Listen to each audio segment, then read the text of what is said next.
Lihat urutan ibadah di dalam gereja kita ya.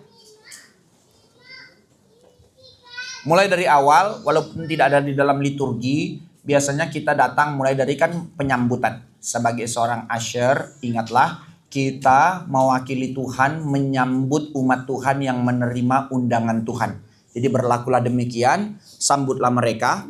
Ingat juga tidak harus overdoing, tapi juga tidak underdoing. Maksudnya sebagai seorang usher di depan, kita tidak menjadi orang yang pasif, kita tidak menjadi orang ya sekedar salam kasih warta, tapi sambutlah mereka dengan karakternya kita.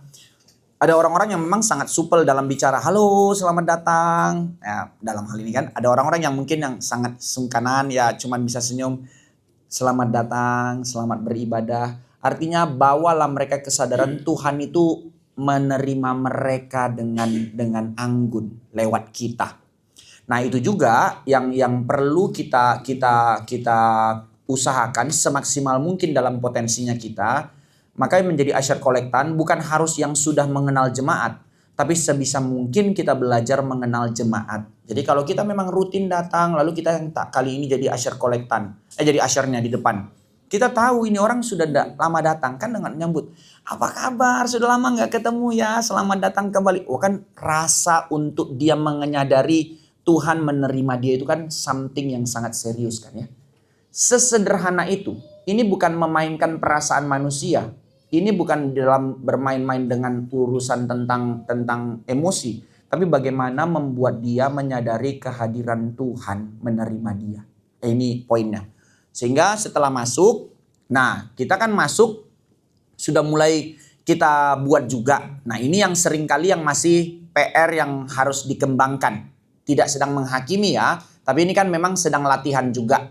Bahwa kita sudah bikin usher yang di dalam kan ya, yang penerima tamu, yang di depan biasanya kadang sering suami istri. Lalu yang di dalam yang cuman putih hitam. Yang biasanya di depan pintu. Ini kadang cuman ya buka gordeng, lalu diam-diam kayak satpam, kayak security. Ayo, lebih belajar. Walaupun saya tahu itu lebih banyak ditunjuk oleh Ci Natasha yang masih anak-anak muda kan ya. Yang sekolahan, yang apa. Ya sudah, sebisa mungkin kalaupun kita merasa masih lebih muda. Tapi coba bayangkan kita sebagai orang muda mewakili Tuhan, tiba-tiba datang orang tua. Selamat datang, kita udah lihat itu oma. Selamat datang oma, silakan duduk. Bukan rasanya aduh disambut gitu kan ya. Kalau yang masih sebaya, hey apa kabar gitu. Ya just tetap ada keramah tamahan seperti itu, tetapi juga ada hormat. Jadi nggak juga jadi sembarang. Woi bro, lama nggak jumpa bro. Orang bilang ini orang ngapain penata layan atau apa? Ya nggak sebablas itu juga. Intinya adalah dari awal dia sadar dia diterima oleh Tuhan dan dia datang pun karena undangan Tuhan. Ini tugasnya kita. Nah, lalu kita memang ada saat di depan. Nah, ini yang saya perlu pastikan lagi Bapak Ibu sekalian. Nanti tim musik mungkin dari Bu Lina juga ingatkan. Supaya kita tidak hanya jadikan belajar lagu itu formalitas. Tapi ya benar-benar belajar. Jadi sebagai singer, walaupun itu memang nanti masih sedikit jemaat yang datang, ya ini juga harus kita edukasi ya supaya jemaat nggak sekarang saya udah lihat 60% jemaat kita itu telat. Itu udah nggak sehat di dalam tengah tahun terakhir ini. 60% jemaat kita itu datang setelah votum. Sangat tidak sehat. Nanti kita akan perbaiki untuk hal ini ya. Tapi kembali, seberapa pun yang di awal belajar lagu, nah kalau memang benar, nah tujuannya tadi sebagai edukator, singer benar-benar mengajar. Jadi nggak harus tentu 2 menit sebelum baru kita latih, kita nyanyi supaya siap-siap. Ya kalau kita tahu dari 4 lagu ini, ini kayaknya jarang deh dinyanyikan. Boleh nggak kita ambil waktu lebih lama? Nanti misalnya 7 menit sebelum ibadah kita nyanyikan lagu ini. Nanti sambil nyanyi kayak gitu, kita dengar jemaat belum bisa. Ya benar-benar edukasi, yaitu momen belajarnya. Nah jadi nanti diingatkan lagi sebagai singer dan segala macam belajar lagu ya means belajar lagu. Nah itu ada proses belajarnya ya. Sehingga mereka atau jemaat benar-benar dipersiapkan untuk memberi yang terbaik bagi kemuliaan Allah di dalam pujian. Ada beberapa kali yang saya pun harus akui saya ada 1-2 lagu yang tidak saya kuasai dan cenderung itu lagu keempat. Banyak kita yang nggak tahu lagu-lagu pengutusan. Sementara sudahlah kita sambil memberi persembahan, tidak tahu lagunya, jadi kayak musik aja yang main tuh. Jadi orang sambil sibuk-sibuk kasih persembahan. Nah, sekadang supaya juga itu menjadi sebuah partisipatif jemaat, ada saat-saat, jarang sekali sih saya lakukan, saya ganti, mari kita menyanyikan lagu kedua, supaya nanti jemaat juga nyanyi, karena asing. Nah, itulah tugas kita di awal untuk mengajari di depan. That's why, ya memang, nah dalam hal ini tentu ada orang-orang yang berkarunia khusus bisa nyanyi yang jadi singer. Dalam kerinduanku saya rindu Pak, semua hal saya akan layani, saya akan kerjakan. Tapi saya tidak pernah dikasih jadi singer, boleh nggak please sekali saja. Nggak bisa Pak, kenapa? Bapak bilang do, re, mi, fa, sol, la, si, do semuanya do. Jadi nggak bisa ya. Do, re, mi, fa, sol, la, si, do. Baru do-nya naik dia sendiri gitu ya. Nah, ya nggak bisa memang, ya sudahlah, jangan dipaksakan. Oke, lanjut. Nah sekarang kita melihat liturgi gereja kita, mulailah dari ibadah, setelah tadi itu dari jemaat belajar lagu. Nah waktu kita jemaat belajar lagu, setelah belajar lagu memang masih posisinya singer, bukan posisinya liturgis. Nah ini singer harus ingat, posisinya singer yang setelah belajar lagu mengundang jemaat bangkit berdiri, mari kita mempersiapkan diri masuk ke dalam ibadah. Oke. Jadi saat teduh di situ, barulah liturgis datang memulai ibadah. Got it ya? Jadi singer yang tadi sudah mengajar lagu untuk mengingatkan kepada jemaat, mengundang berdiri untuk masuk ke dalam ibadah. Ya itu kan yang namanya saat teduh kan ya. Nah setelah mereka saat teduh berdiam dan semua itu, barulah liturgis datang, mulailah ibadah itu terjadi, dimulai dari votum. Apa itu votum? Allah memanggil umatnya. Allah memulai ibadah. Secara bahasa, votum itu dari bahasa Latin. Dari kata vota. Yaitu berbicara tentang janji. Nah menariknya, di dalam konsepnya pada zaman itu, janji itu sebenarnya diucapkan dari bawah ke atas. Janji dari satu pihak yang kecil kepada pihak otoritas. Di dalam dunia Romawi ini sering terjadi dari seorang jenderal yang diutus oleh kaisar, maka dia vota, janji bahwa dia akan memenangkan pertempuran bagi sang kaisar. Bahwa ada pihak yang punya otoritas dijanjikan dari sang jenderalnya untuk berjanji kemenangan itu akan dipersembahkannya kepada sang kaisar. Atau contoh lain apa ya? Udahlah cukup satu contoh aja. Nah intinya adalah bagaimana dari yang bawah ke atas. Tetapi menariknya satu-satunya konsep yang yang berbeda adalah di dalam iman Kristen. Terjadi pembalikan ternyata di dalam kita. Apa pembalikannya? Kalau dahulu manusia yang mengucapkan janji kepada atasannya kan ya. Saya datang kepada kaisar untuk berjanji. Tetapi sekarang di dalam iman Kristen, mulai dari Abraham mengikat perjanjian dengan Tuhan, Tuhan yang berjanji kepada Abraham. Nah di dalam konsep ibadah juga sama, konsep anugerah, bahwa ternyata Allah lah yang terlebih dahulu menyatakan janjinya kepada umatnya. Nah itulah yang disebut dengan votum. Janji Tuhan, undangan Tuhan, panggilan Tuhan kepada kita. Jadi karena itu, votum bukan terutama berbicara mengenai komitmen manusia kepada Allah, melainkan bicara tentang komitmen Allah kepada kita, bicara tentang inisiatifnya Tuhan yang memanggil kita beribadah kepadanya. Ini votum. Jadi votum selalu, nah ini untuk semua nanti liturgis, votum itu selalu kita ambil dari firman Tuhan memang. Ya puji Tuhan di dalam gereja kita sudah ditentukan kan ya. Nah itu bicara tentang votum. Votum adalah deklarasi janji Allah kepada umatnya. Ini poin utama ya nanti para liturgis untuk ingat. Jadi makna teologisnya votum itu apa? Bahwa kita mengerti dalam hal ini menjadi pertanyaannya. Di dalam konsep ibadah kita di Reform, kenapa ibadah tidak langsung dimulai dengan nyanyian umat Tuhan? Kenapa dimulai dari votum? Karena ibadah kita itu inisiatifnya Allah. Ibadah itu undangannya Allah. Maka karena itu ibadah itu adalah tindakan Allah sebelum tindakan manusia. Itu sebab votum dinyatakan berarti Allah yang terlebih dahulu bertindak atas umatnya. Allah yang terlebih dahulu memanggil umatnya. Allah yang terlebih dahulu berjanji kepada umatnya. Allah yang terlebih dahulu merangkul umatnya. Motif perjanjian dengan Abraham di dalam motif keselamatan dalam peristiwa anak yang hilang. Seolah-olah inisiatif sang anak yang datang kepada bapaknya. Tapi sebelum dia sampai, apa yang dilakukan bapaknya? Bapaknya yang berlari menyambut dia, dan bapaknya yang memberikan jubah kepadanya dan memberikan cincin kepadanya sebagai materai. Nah, ada satu penafsiran yang menarik dalam penafsiran konteks. Anak itu kalau sudah meminta warisan, dia berarti menganggap bapaknya mati. Kalau dia datang kembali, tidak usah orang tuanya. Seisi kampung berhak lempar dia dengan lempar batu sampai mati. Karena dia telah menganggap orang tuanya mati. Itu satu penghinaan yang besar. Jadi sebelum dia mengalami kehancuran datang kepada bapaknya. Bapaknya yang datang kepada dia. Nah, motif ibadah seolah-olah kan kita yang datang ke gereja. Jangan lupa kita datang karena anugerah Tuhan kan ya. Nah, kalau pakai gambaran yang Pak Tong buat, teologis itu dibikinnya di dalam ranah praktis. Dia bikin ibadah Last Supper itu ada di depan lobi Mesias.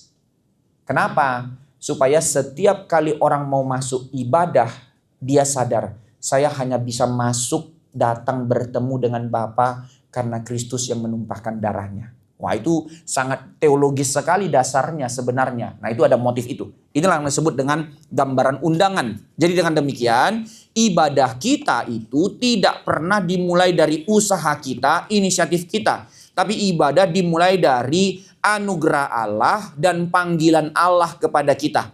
Itu sebabnya kebaktian secara tradisional dimulai dengan votum, call to worship. Kita diundang, dipanggil untuk beribadah. Makanya, nah gambaran yang seperti inilah nanti kita mulai di dalam edukasi setelah seri keluarga nanti selesai dalam tempo 3 bulanan. Lebih kayaknya karena saya sambil pergi-pergi. Baru nanti kita masuk ke dalam seri teologi ibadah untuk jemaat. Untuk jemaat mengerti konsep ibadah. Jadi prinsip gereja, prinsip keluarga, prinsip ibadah. Satu-satu kita bentuk di dalam Emery Suntar ya. Nah kembali dalam hal ini. Jadi kita dipanggil untuk beribadah, maka kita boleh datang kepada Tuhan. Kesalahan di dalam memimpin votum, mulai masuk praktisnya. Prinsip yang tadi sekali lagi, underdoing, overdoing. Underdoing, beberapa hal yang underdoing di dalam liturgis. Ini lebih fokus kepada liturgis sekarang, tapi supaya kita juga belajar sama-sama ya. Banyak dari kita karena itu pendek, kita membaca votum tanpa persiapan. Hati-hati ya Bapak Ibu, Bapak-bapak liturgis. Membacanya seperti ya rutinitas saja. Misalnya dibacakan dari banyak kan votum kita baca dari Mazmur kan ya, karena lebih banyak panggilan ibadah di situ. Tapi ya sudah flat aja, tidak ada satu kesadaran yang kita mau gumulkan. Misalnya saya bacakan, marilah kita bersorak-sorai untuk Tuhan, bersorak-sorai bagi gunung batu keselamatan kita. Ibadah Emery Suntar dimulai dan dialaskan dalam nama Bapa, Putra dan Roh Kudus. Amin. Misalnya kayak gitu ya. Ya nggak ada kesadaran untuk saya mewakili Tuhan, mengundang umat Tuhan datang. Apa yang mau saya tekankan di situ? Apa yang mau saya gumulkan di situ? Apa yang mau saya sadarkan kepada jemaat di situ? Nah kan ini perlu kesadaran seperti itu. Tentu pagarnya nanti hati-hati overdoing juga ya. Ini prinsip di awal dulu. Jangan tanpa persiapan, jangan hanya membaca sebagai sebuah rutinitas, tidak memahami isi ayat yang dibaca. Let's say saya dapatnya Mazmur 95 tadi. Marilah kita bersorak-sorai untuk Tuhan, bersorak-sorai bagi gunung batu keselamatan kita. Oh ini saya ajak umat Tuhan untuk bersorak-sorai. Satu panggilan istimewa nih. Saya coba interpretasi ya. Bisa nggak ya? Saya gumulkan dalam hal saya mulai dari votum. Marilah kita bersorak-sorai untuk Tuhan. Bersorak-sorai bagi gunung batu keselamatan kita. Saya usahakan. Masing-masing akan bergumul kan, ada yang penekanannya berbeda nanti. And yet the point is bagaimana saya benar-benar mempersiapkannya sebagai satu kesadaran ini votum, undangan Tuhan kepada umat, panggilan Tuhan kepada umat. Saya harus sampaikan semangat itu. Nah ini prinsipnya. Atau overdoing. Overdoing akhirnya liturgis. Kalau pakai bahasa Prancisnya lebay. Nah, ada yang terjadi ya. Mendramatisir, memberi tekanan-tekanan kepada setiap kata. Marilah kita bersorak-sorai untuk Tuhan. Wah ini mau ngapain? Ini orang mau genderang perang atau apa ini? Wah ini orang akhirnya bukan jadi saat teduh. Dia lihat, ngapain sih dia gitu. Nah, hati-hati overdoing. Jadi kita tidak, nah ini pagernya, kita tidak berusaha menciptakan efek emosional. Nggak ada urusan itu. Kita berusaha membawa umat sadar Tuhan panggil. Itu poinnya. Jadi dalam keadaan seperti ini, perhatian jemaat harus tertuju kepada Allah, bukan kepada kita. Sama kalau sudah over, akhirnya jadi kepada kita kan ya. Wah, ini kalau Bapak itu yang pemimpin liturgis, saya seperti terangkat. Wah, apa coba ya.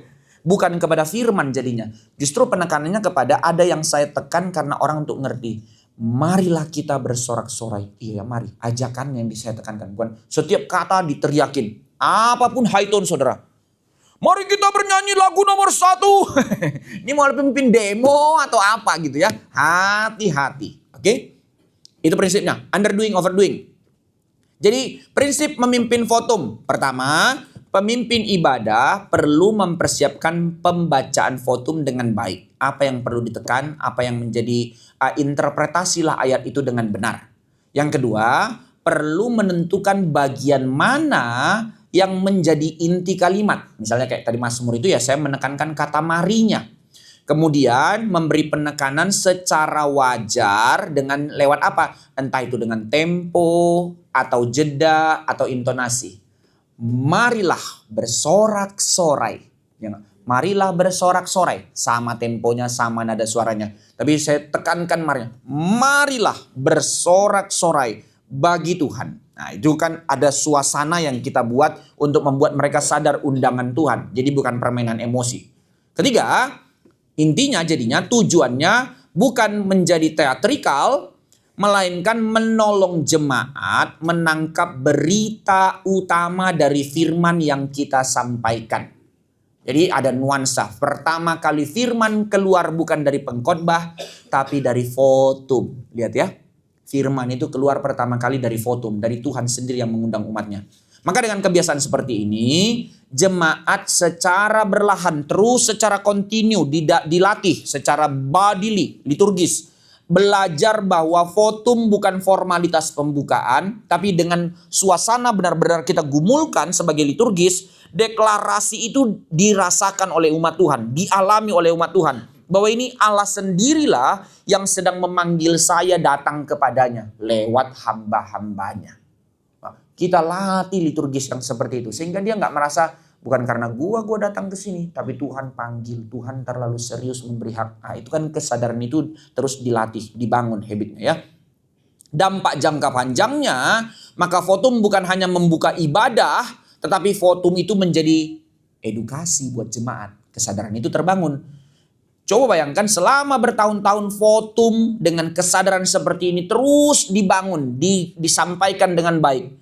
Bagaimana tidak jemaat itu sadar waktu menerima panggilan itu, hak istimewa itu. Sebagaimana ya edukasinya, bukan hanya terima panggilan dari seorang presiden atau dari orang penting. Tuhan panggil aku datang kepadanya. Terus disadarkan akan hal ini. Maka firman Tuhan itulah yang mewakili seluruh ibadah.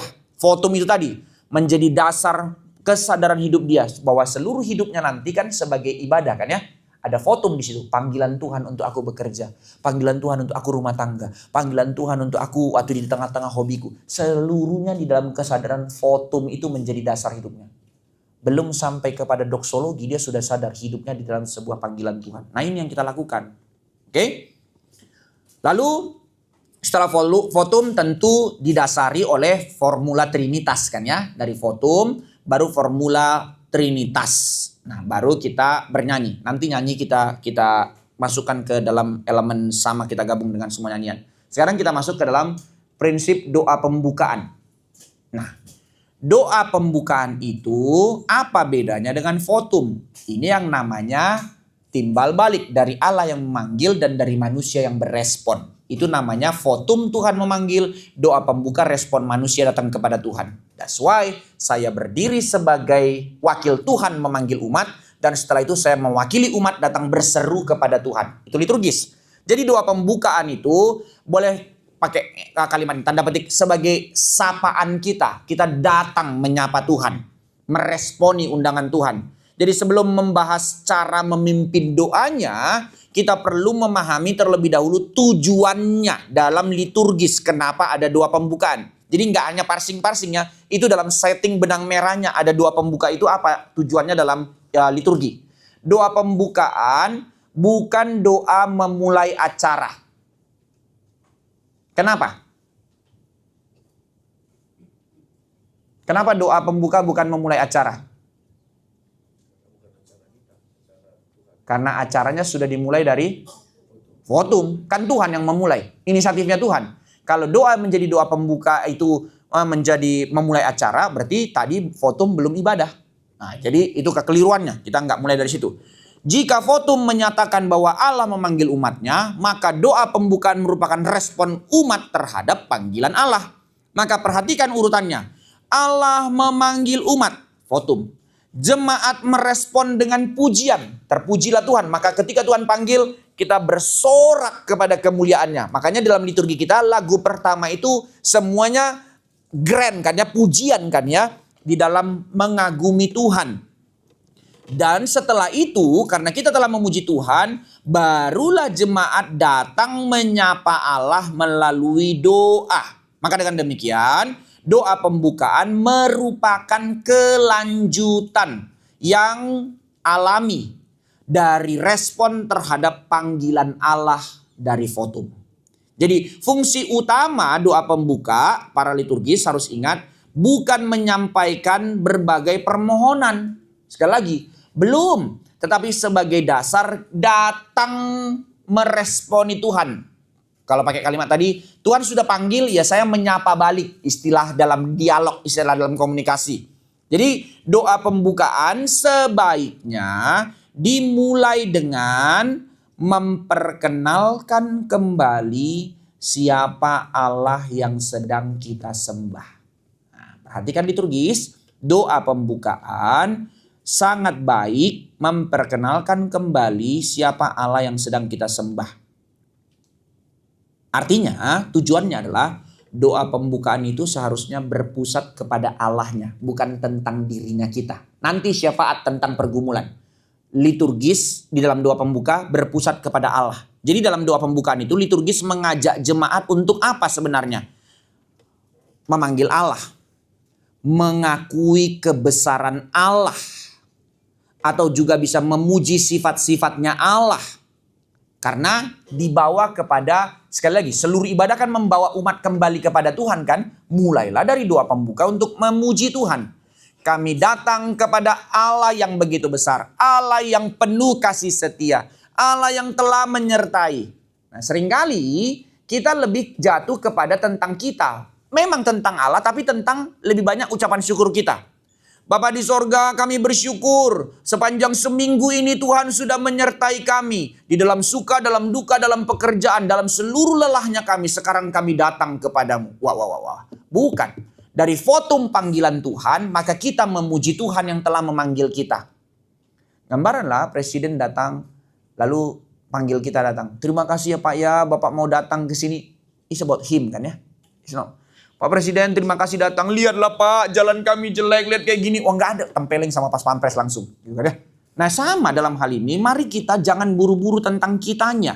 Karena sekali lagi gambaran ibadah yang selalu antroposentrik nggak mendidik dia. Tapi kalau gambaran terus hati kita di dalam segala pergumulan dibawa melihat Tuhan, justru di situ didikannya. Oke? Jadi doa pembukaan memandang atau berpusat kepada Allah, ajak jemaat untuk menyapa Allah, mengakui kebesaran Allah, sifat-sifatnya Allah atau karya-karyanya Allah, menyadarkan jemaat sedang berada di hadapan Tuhan. Ini tugasnya seorang liturgis di dalam doa pembuka. Jadi doa pembukaan membantu jemaat mengarahkan hati mereka kepada Allah sebelum memasuki bagian-bagian liturgi berikutnya.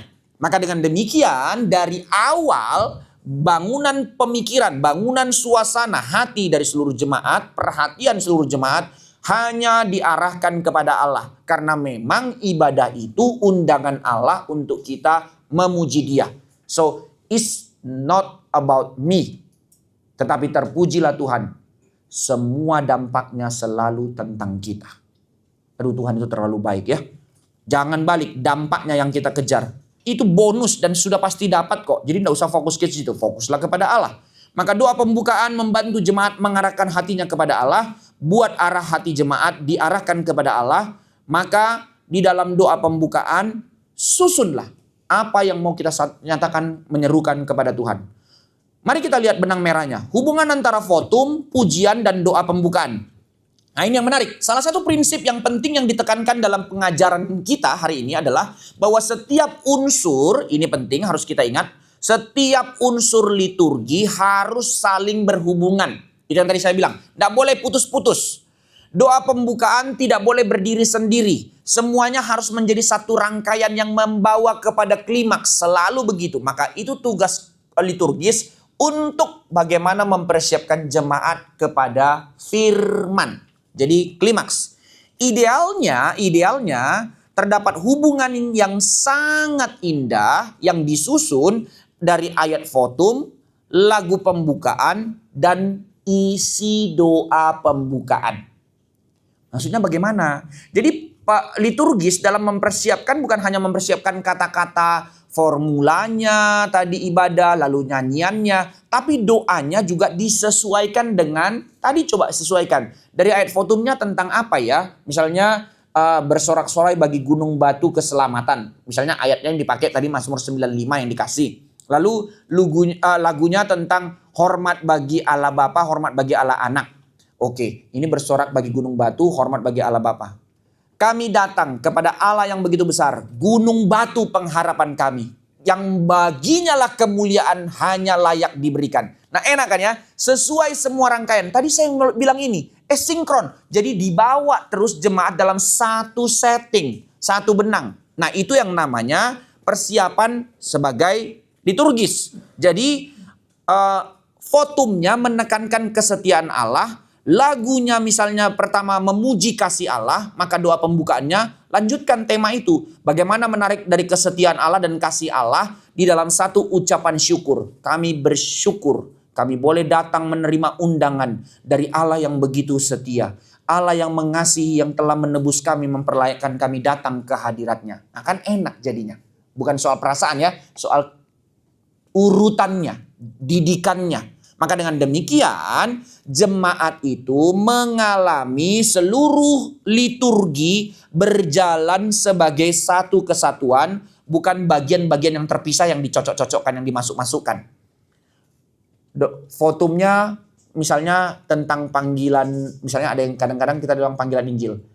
Dengarlah seruan Injil, misalnya itu. Lalu pujiannya nanti tentang apa? Lalu ucapan syukur kita, kami bersyukur sepanjang minggu ini Tuhan sertai. Nggak nyambung dia. Bukan nggak boleh, tapi patah-patah dia, putus dia. Jadi coba satu benang merah itu disusun. Oke? Doa yang membimbing jemaat. Ini poinnya. Liturgis tidak berdoa hanya untuk diri sendiri. Karena kita imam. Fungsi imam. Kita sedang membawa seluruh jemaat menghadap Allah. Karena itu doa pembukaan itu perlu. Nah, ini aspek tadi edukasinya. Dan perlu aspek kita mewakili umat, kita perlu mengerti jemaat. Dan bagaimana jemaat perlu ngerti, maka doa kita itu bahasanya yang mudah dimengerti. Jelas, mewakili seluruh jemaat secara konsep umum dan tidak terlalu panjang. Oke? Tujuan doa pembukaan bukan menunjukkan skill kemampuan doa kita, tetapi sekali lagi sebagai fungsi imam, kita menolong seluruh jemaat untuk datang kepada Allah dengan hati yang diarahkan. Kita yang mewakili seruan mereka. Kami bersyukur kepada Allah yang begitu besar. Kami bersyukur untuk kasih setia Tuhan yang begitu limpah. Jadi kesadaran jemaat diundang masuk untuk sama-sama menyatakan kemuliaan Tuhan. Ini poinnya doa pembuka. Kesalahan-kesalahan yang perlu dihindari. Mulai ya, saya coba ya. Doa yang terlalu panjang. Doa pembukaan bukan khotbah. Bukan khotbah pertama. Maka kalau doa itu terlalu panjang, fokus jemaat akan hilang sebelum ibadah berkembang lebih jauh. Aduh, udah terlalu capek dengar khotbah orang ini katanya. Padahal doa. Prinsipnya doa pembukaan itu singkat, jelas, dan langsung kepada tujuan. Apa tadi tujuannya? Tuhan. Hanya Tuhan. Berhenti di situ. Nanti doa yang lain dan segala macam di dalam doa syafaat. Oke? Itu sebab kesalahan kedua bukan hanya terlalu panjang, tapi ada yang pendek tapi malah doa permohonan di situ. Ini enggak. Jangan buru-buru doa permohonan. Kalaupun memohon, Tuhan berbelas kasihlah, berkenanlah atas kami umatmu yang datang kepadamu. Terimalah pujian penyembahan kami. Nah, itu kan ada gambaran. Misalnya iya ya, saya sadar saya itu tidak layak diajar. Permintaan yang seperti itu oke. Tetapi bukan tentang kepentingan-kepentingan kita. Ini menjadikan doa pembukaan itu jadi tempat curhat kebutuhan jemaat. Enggak. Belum apa-apa sudah buru-buru doakan orang sakit. Belum apa-apa doakan Tuhan, meskipun kami beribadah di gereja yang gubuk seperti ini, bangunlah gereja ini Tuhan. Nanti doa syafaat itu. Mendoakan pemerintah atau mendoakan cuaca atau berbagai pokok doa lainnya. Enggak di situ tempatnya. Pokok-pokok doa tersebut memiliki tempat tersendiri nanti di doa syafaat. Oke? Doa pembukaan fungsinya berbeda. Yang ketiga, kesalahannya. Nah, ini yang minor, tetapi itu yang membuat akhirnya tidak membangun satu suasana yang mengerucut. Tidak selaras dengan liturginya. Itu yang tadi saya bilang harus dipersiapkan. Seringkali doa pembukaan sama sekali tidak ada hubungan dengan ayat fotum, tidak ada hubungan dengan lagu pertama, dan tidak ada hubungan dengan tema ibadah. Kadang kan memang susah. Lagu kita sudah ditentukan. Seperti tema ibadah tentang keluarga. Misalnya begitu kan ya. Ya gimana cara mengkaitkannya? Kalau nggak bisa ke temanya, hanya kepada pujiannya saya kaitkan doa saya, boleh. Atau kepada tema, kami bersyukur Tuhan berbelas kasih, kami sebagai keluarga demi keluarga dikumpulkan, dipersatukan menyembah Allah. Nah, sudah dinuansakan. Jadi ada iringan ke situ, mengerucut. Oke? Jadi seorang liturgis perlu mempersiapkan doa pembukaan dengan melihat keseluruhan arah ibadah. Ini PR-nya liturgis. Paham ya? Maka pertanyaannya, Pak, kalau kayak gitu kompleksitasnya gimana saya bisa mengingatnya semua? Kalau saya lupa bagaimana? Jadi boleh nggak saya catat doa? Boleh. Tulis doamu. Karena itu bukan soal, kan gini, relasi itu kan memang ada certain perasaan yang diluapkan. Tapi relasi itu juga adalah suatu hal yang harus dilatih kan? Namanya relasi.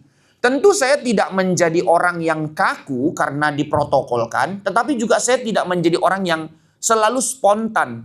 Somehow spontan itu indah, tapi spontan itu terlalu sering menjadi batu sandungan.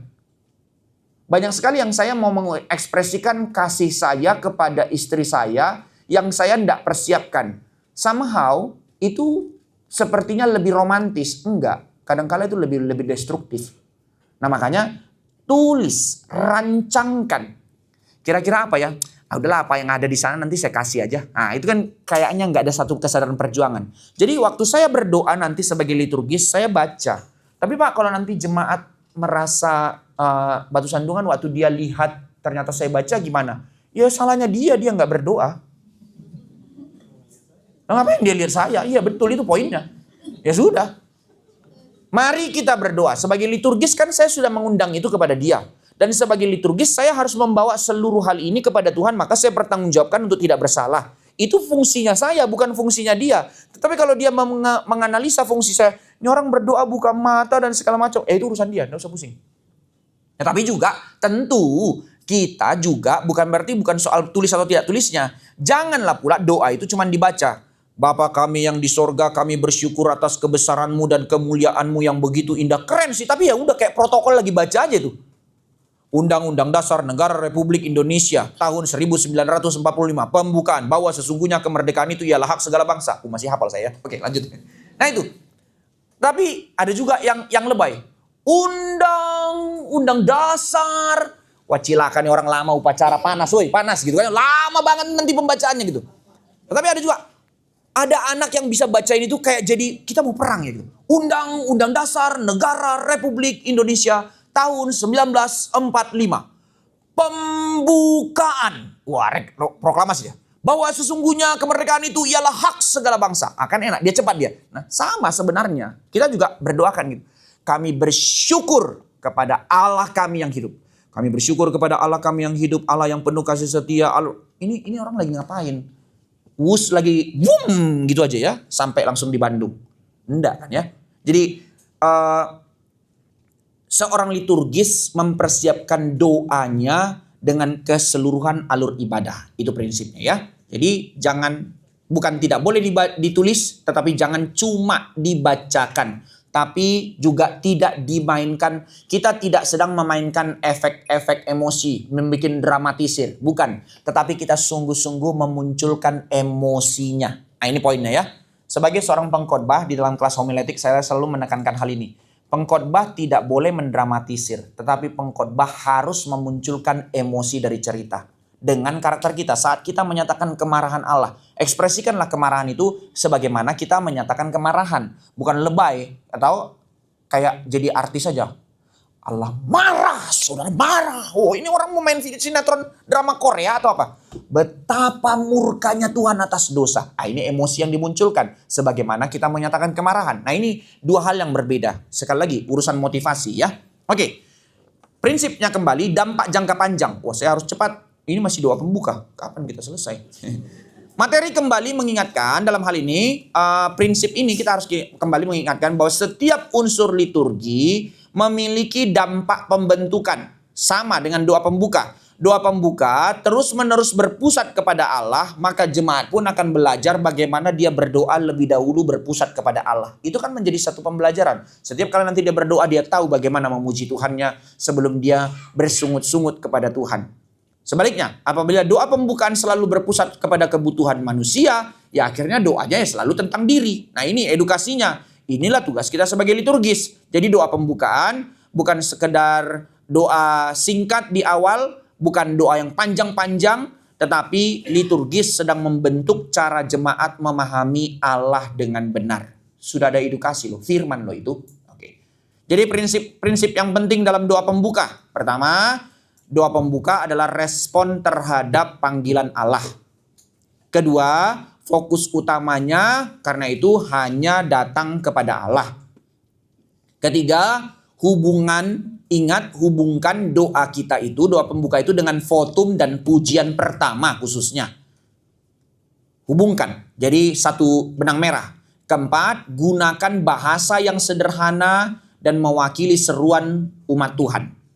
Kelima, hindari doa panjang-panjang. Keenam, jangan masukkan doa permohonan ke dalam doa pembukaan. Ketujuh, persiapkanlah doa dalam satu liturgi benang merah yang utuh. Oke? Kita lihat sekarang pada pujian. Liturgis ibadah memimpin jemaat untuk memuji Tuhan dengan pengertian. Nah ini penting ya Bapak Ibu sekalian. Kelak kita akan adakan lagi training liturgis secara praktisnya. Ini hanya fokus kepada prinsipnya. Pujian adalah respon jemaat kepada Allah. Walaupun ini tadi harusnya sebelum doa, tapi saya turunkan ke bawah untuk kita lihat. Pujian respon jemaat kepada Allah. Jadi setelah Allah tadi memanggil votum, lalu jemaat menyapa Allah di dalam menyatakan pujian kepada Allah dalam nyanyian dan doa sebagai menyapa Allah. Maka pujian bukan sekedar selingan musik dalam liturgi, bukan sedang urusan ice breaking untuk menyatukan semua jemaat tenang, bukan. Karena itu sudah ada di dalam saat teduh masing-masing untuk siap masuk menerima undangan Tuhan. Tetapi melalui nyanyian jemaat menyatakan iman, mengingat karya Allah dan mengarahkan hati kepadanya. Makanya pujian pertama itu penting dalam hal ini. Karena itu setiap lagu yang dipilih seharusnya mendukung perjalanan liturgis. Nggak berdiri sendiri-sendiri. Itu poin. Prinsip penting di dalam lagu. Lagu dalam liturgi bukan sekedar kumpulan lagu favorit. Melainkan bagian dari narasi satu benang merah ibadah. Nah itu penting. Ya terpujilah Tuhan dalam ibadah kita sudah ditentukan. Even saya bersyukur. Misalnya ada ibadah-ibadah khusus kita. Kan kita semua ibadah ambil dari pedoman sinode yang sudah tentukan. Tapi nanti kalau kita ibadah Natal beda gitu. Ibu Lina masih tanya loh Pak, kalau kita lagunya ini bagaimana, susunannya bagaimana. Jadi sangat bertanggung jawab, semua kita memikirkan, ada hamba Tuhan, ada departemen ibadah yang pikirkan bagaimana kolerasinya dari awal sampai akhir. Nah itu satu pergumulan yang benar-benar dipikirkan secara teologis ya. Pengantar lagu.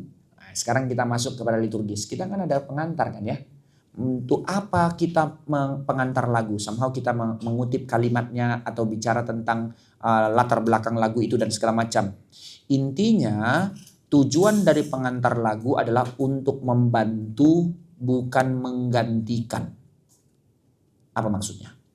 Sebelum jemaat menyanyikan lagu, liturgis kan memberikan pengantar. Nah, pengantar ini dapat menjadi sarana yang baik. Benar-benar dapat menjadi sarana yang baik apabila digunakan dengan cara yang tepat. Tetapi akan bisa menjadi lebay apabila dilakukan dengan cara yang bermasalah. Akhirnya menjadi pengganggu menggantikan fokus jemaat. Tujuan pengantar lagu di depan bukan menjelaskan seluruh isi lagu. Bukan.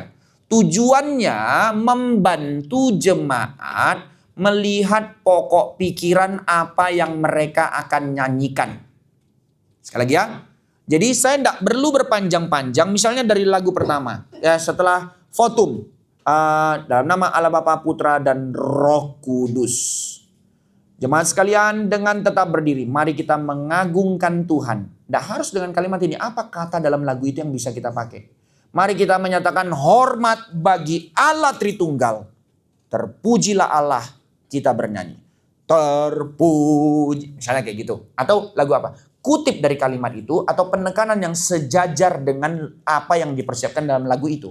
Nanti dalam lagu kedua, tanpa harus bicara tentang kronologi lagunya dan segala macam secara panjang. Tapi kita bisa mengutip. Saudara, setelah kita memuji Tuhan. Nah, kaitkan sebagai benang merah. Setelah kita memuji Tuhan dan berdoa. Sekarang kita kembali menyatakan, kita memuji Tuhan dengan mengingat anugerahnya yang begitu besar. Kasih setianya yang begitu besar dalam hidup kita. Kalimat dari lagu itu yang saya ambil. Mari kita bernyanyi. Lagu kedua. Kasih setiamu. Jadi masuk lagi ke dalam, lagi dipersiapkan. Dari tadi saya memuji Tuhan, kami berdoa, dan sekarang kami mengingat kasih setia Tuhan. Digiring jemaatnya menjadi satu benang merah. Oke? Sekali lagi, tujuannya bukan menjelaskan seluruh lagu, melainkan membantu jemaat melihat pokok pikiran yang akan mereka nyanyikan. Jangan overdoing dijelasin semua. Jangan underdoing tanpa ada penjelasan sama sekali. Tapi berikan jemaat ikut dipersiapkan untuk menggumulkan, meresapi setiap kata dari pujiannya. Jadi fungsi pengantar lagu untuk menghubungkan lagu dengan bagian liturgis sebelumnya. Itu pengantarnya. Seperti yang tadi saya bilang. Kita memuji Tuhan. Dari lagu pertama telah memuji Tuhan. Sekarang kita melihat kasih setianya. Saudara sekalian, masihkah engkau menghitung satu demi satu anugerah Tuhan? Masihkah engkau menghitung pemeliharaan Tuhan yang begitu besar dalam hidupmu? Mari kita menyanyikan. Jadi digiring ke lagunya apa yang akan dikatakannya kepada Tuhan. Sehingga sewaktu dia bernyanyi, dia sedang langsung berurusan dengan Tuhan dengan kata-katanya. Oke? Mengarahkan perhatian jemaat kepada tema utama lagu itu. Atau membantu jemaat bernyanyi dengan pengertian. Itulah fungsi pengantar lagu. Jadi bukan ngecap kemana-mana ya. Sekali lagi, tujuannya cuma boleh ini. Menghubungkan lagu dengan bagian liturgi sebelumnya. Mengarahkan perhatian jemaat kepada tema lagu itu. Membantu jemaat bernyanyi dengan pengertian. Maka dengan demikian, pengantar lagu itu menjadi jembatan, bukan pusat perhatian. Jadi khotbah lagi. Saudara, si ini waktu menciptakan lagu ini, istrinya mati, anaknya mati, kapal karam. Khotbah dia saudara, mau beberapa lama lagi. Maka mari kita menyanyikan seperti dia bergumul. Saya nggak pernah istri mati, anak mati seperti dia bergumul apa-apa nih. Mari kita melihat kasih setia Tuhan yang Tuhan berikan. Kan bawaannya ke teosentriknya. Oke? Jadi prinsipnya sama seperti doa tadi, singkat, jelas, tepat. Nggak panjang-panjang, bukan khotbah mini. Semakin panjang liturgis bicara, biasanya makin sulit jemaat mempertahankan konsentrasi benang merah seluruh ibadah. Jadinya putus-putus. Oh, lagu pujian, ya sudah pujian. Setelah itu, ini perasaanku, oh tentang aku. Nggak ada satu benang merah. Nggak mempersiapkan kepada klimaks. Itu gagal. Oke? Satu kalimat, perhatian jemaat masih terjaga. Dua kalimat, perhatian mulai melihat mau kemana ini. Tiga kalimat, fokus jemaat mulai hilang. Kebanyakan ini. Berkalimat-kalimat, jemaat bilang terserah mula di situ. Nah, gitu jadinya ya. Pengantar lagu sebaiknya cukup di dalam 1-2 kalimat. Bukan 2 kata ya, 1-2 kalimat. 1 kalimat itu kan beberapa kata. Gitu. Jadi saudara-saudara sekalian, mari kita menyanyikan lagu yang kedua ini. Lagu yang membawa kita memikirkan kembali anugerah demi anugerah yang Tuhan sudah berikan dalam hidupmu. Mari kita bernyanyi. Apa ya anugerah? Nanti lihat, iya ya, ayat kedua. Iya ya. Iya ya, nah, jadi sambil dia bernyanyi semakin bertumbuh dia dalam pergumulan iman. Itu tugas kita sebagai liturgis. Oke? Menghubungkan lagu-lagu dalam liturgis. Salah satu keterampilan terpenting yang harus dilatih seorang liturgis adalah melihat hubungan antar lagu yang satu dengan lagu berikutnya. Sorry, saya lompat tadi. Prinsip singkat dengan tepat tadi pemimpin pujian itu kan, dia mempersiapkan kepada ayat. Nah itu juga tadi Shirley nanya ini, pemusik juga bagaimana menggiring orang semakin dalam menghayatinya. Makanya dia nggak monoton kan ya. Tone lirik pertama itu. Tone atau dinamika lirik kedua itu juga. Lirik lagu ketiganya, ayat ketiganya itu juga. Ya monoton dia. Nggak terbawa makin dalam dia. Tiba dari awal saya pakai chord doang. Lalu yang ini saya pakai melodi. Lalu itu jadi grand di atasnya misalnya kayak gitu kan ya. Jadi makin dalam dia meresapi penyertaan Tuhan itu. Lagu ayat pertama kasih setia Tuhan. Lagu ayat kedua tanda janji Tuhan. Yang ketiga penyertaan Tuhan. Semakin terangkat. Iya ya. Nah, itu juga memunculkan kesadaran jemaat melihat kemuliaan Tuhan. Itu fungsinya pemusik seserius itu. Oke? Termasuk juga di dalam hal itu singer tidak boleh mengambil hal yang terlalu besar. Makanya juga sound system harus peka. Tidak membuat suara singer mendominasi, tetapi juga sedikit lebih besar supaya terdengar. Nah disitulah singer bukan sedang show off suaranya bagus, vibratonya dalam hal apa, tapi bagaimana dia menekankan emosi lagu itu. Terpujilah Allah hikmatnya, terpujilah Allah hikmatnya besar, berapi-api juga dia, tapi nggak ada emosi dalam lagu itu. Nah, how to tell the story itu kan sebenarnya kan ya, tapi bukan lebay. Nggak gampang memang, kadang memang nggak bisa nyampe, tapi semangatnya sendiri sudah dalam nuansa seperti itu. Oke, kembali menghubungkan lagu-lagu di dalam liturgi. Salah satu keterampilan yang paling penting dari seorang liturgis adalah melihat hubungan antar lagu yang satu dengan lagu berikutnya. Hubungan tersebut tidak harus rumit, tidak harus dipaksakan. Seringkali cukup dengan menemukan satu ide utama yang menghubungkan keduanya. Tadi puji kepada Tuhan akan kebesarannya. Ini bersyukur atas anugerahnya. Saudara, mari kita sekarang bersyukur. Allah yang begitu besar itu adalah Allah yang penuh kasih setianya. Nah, langsung hubungannya sesederhana itu. Jadi nyambung dia. Itu poinnya ya. Contoh. Misalnya lagu pertamanya dalam ibadah kita yang minggu lalu atau 2 minggu lalu ya. Berbicara tentang Kristus yang melepaskan beban dosa. Sedangkan lagu berikutnya nanti berbicara tentang iman yang memandang kepada Kristus. Atau ya itulah misalnya kalimatnya kayak gitu ya. Lagu sebelumnya Kristus yang melepaskan beban dosa. Lalu saya lupa lagi judulnya, saya nggak catat tadi. Iman yang memandang kepada Kristus. Jadi liturgis menghubungkan dengan kalimat seperti ini masuk lagu keduanya.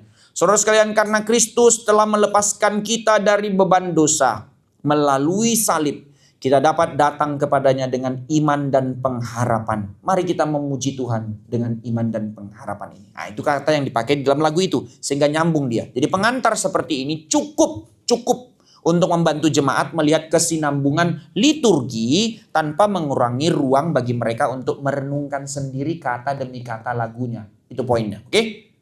Sudah makin mengantuk karena mulai berbicara detail. Oke. Sambil minum kopinya ya. Perlu direkam untuk nanti diulang-ulang. Nanti Pak Paulus nggak apa-apa ini di publish aja di YouTube-nya kita supaya jemaat bisa dengar, nggak apa-apa kok. Nggak ada yang apa namanya? Biar aja, nggak apa-apa. Oke. supaya nanti kita belajar. Tapi tidak harus di-share atau apa ya. Pokoknya kita udah tahu di situ, kita semua bisa akses ya. Oke. Bernyanyi dengan akal budi. Nah, ini penting untuk kita pahami. Pujian Kristen tidak hanya melibatkan perasaan, tetapi akal budi. Ini yang seringkali orang abaikan. Seolah-olah nyanyian itu hanya urusan rasa.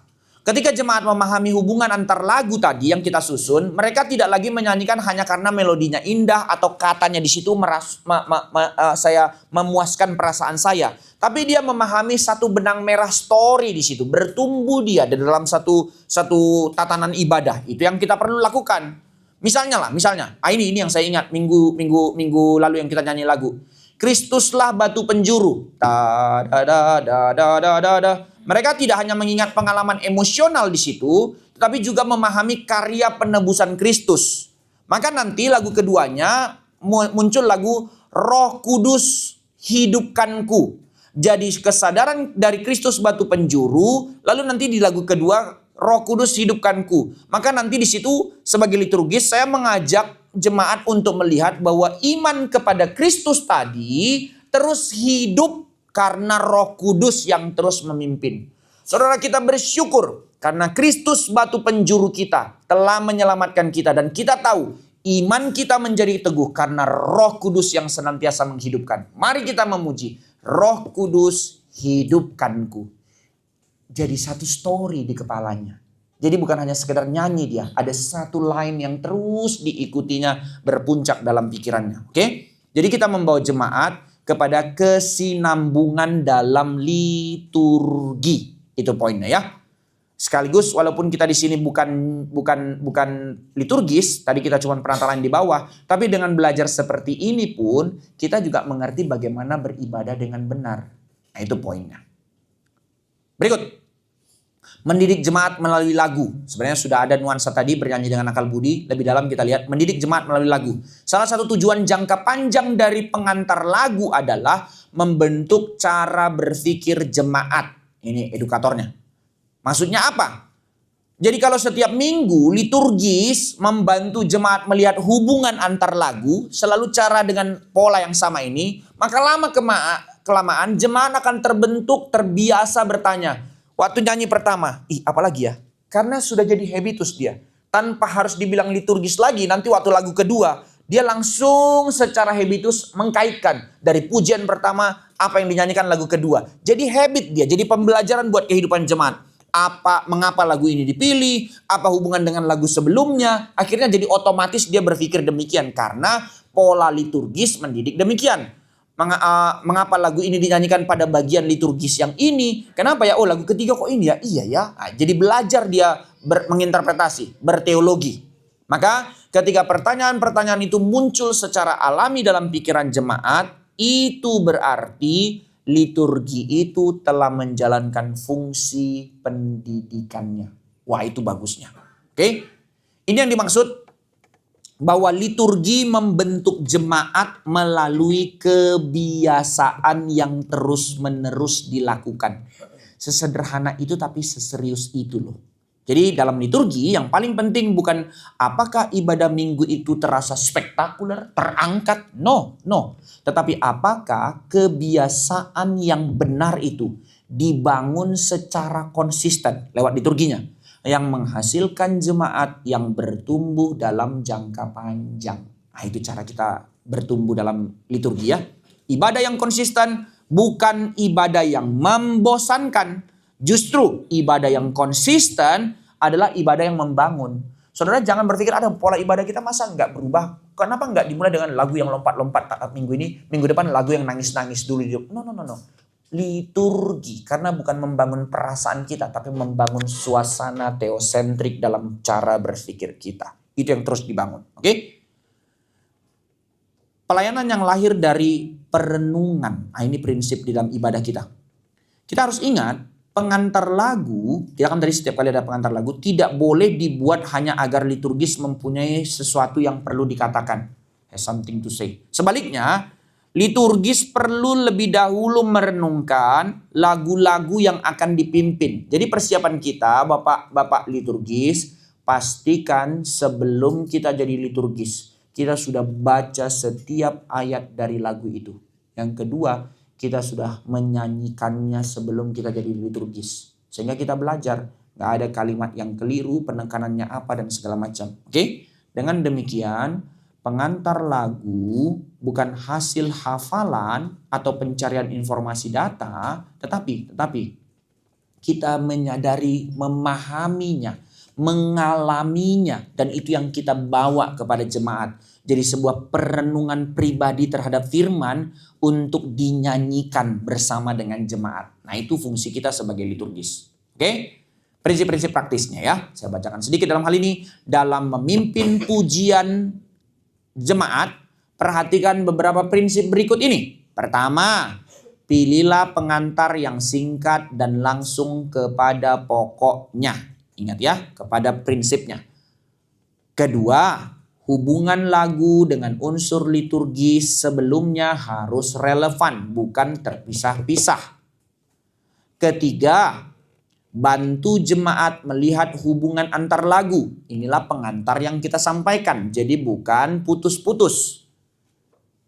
Meskipun bantu jemaat, jangan ambil fungsi seluruhnya, jangan jelaskan seluruh isi lagu, tapi menjadi pengantar untuk mereka masuk ke dalam lagu.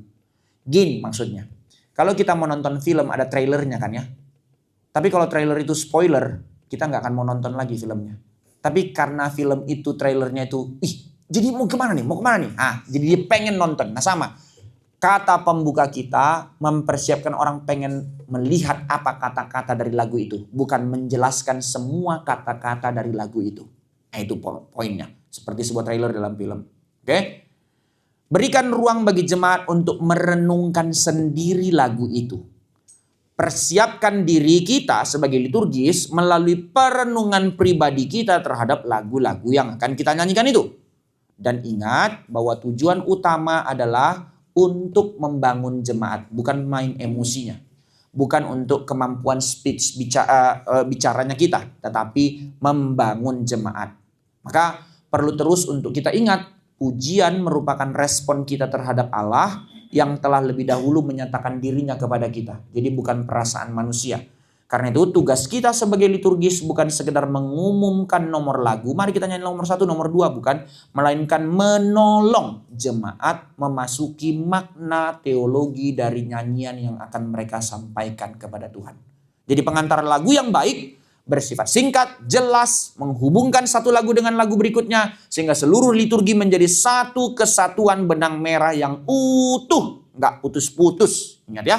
Maka dengan cara ini, jemaat bukan hanya menyanyi dengan emosi atau karena suka, tetapi dengan pengertian, dengan kesadaran kepada Tuhan. Secara bertahap dibentuk, akhirnya menjadi jemaat yang semakin memahami iman mereka dengan lewat pujian. Nah itu iman Kristen. Jadi bukan karena dia masalah, dia nyanyi lebih enak.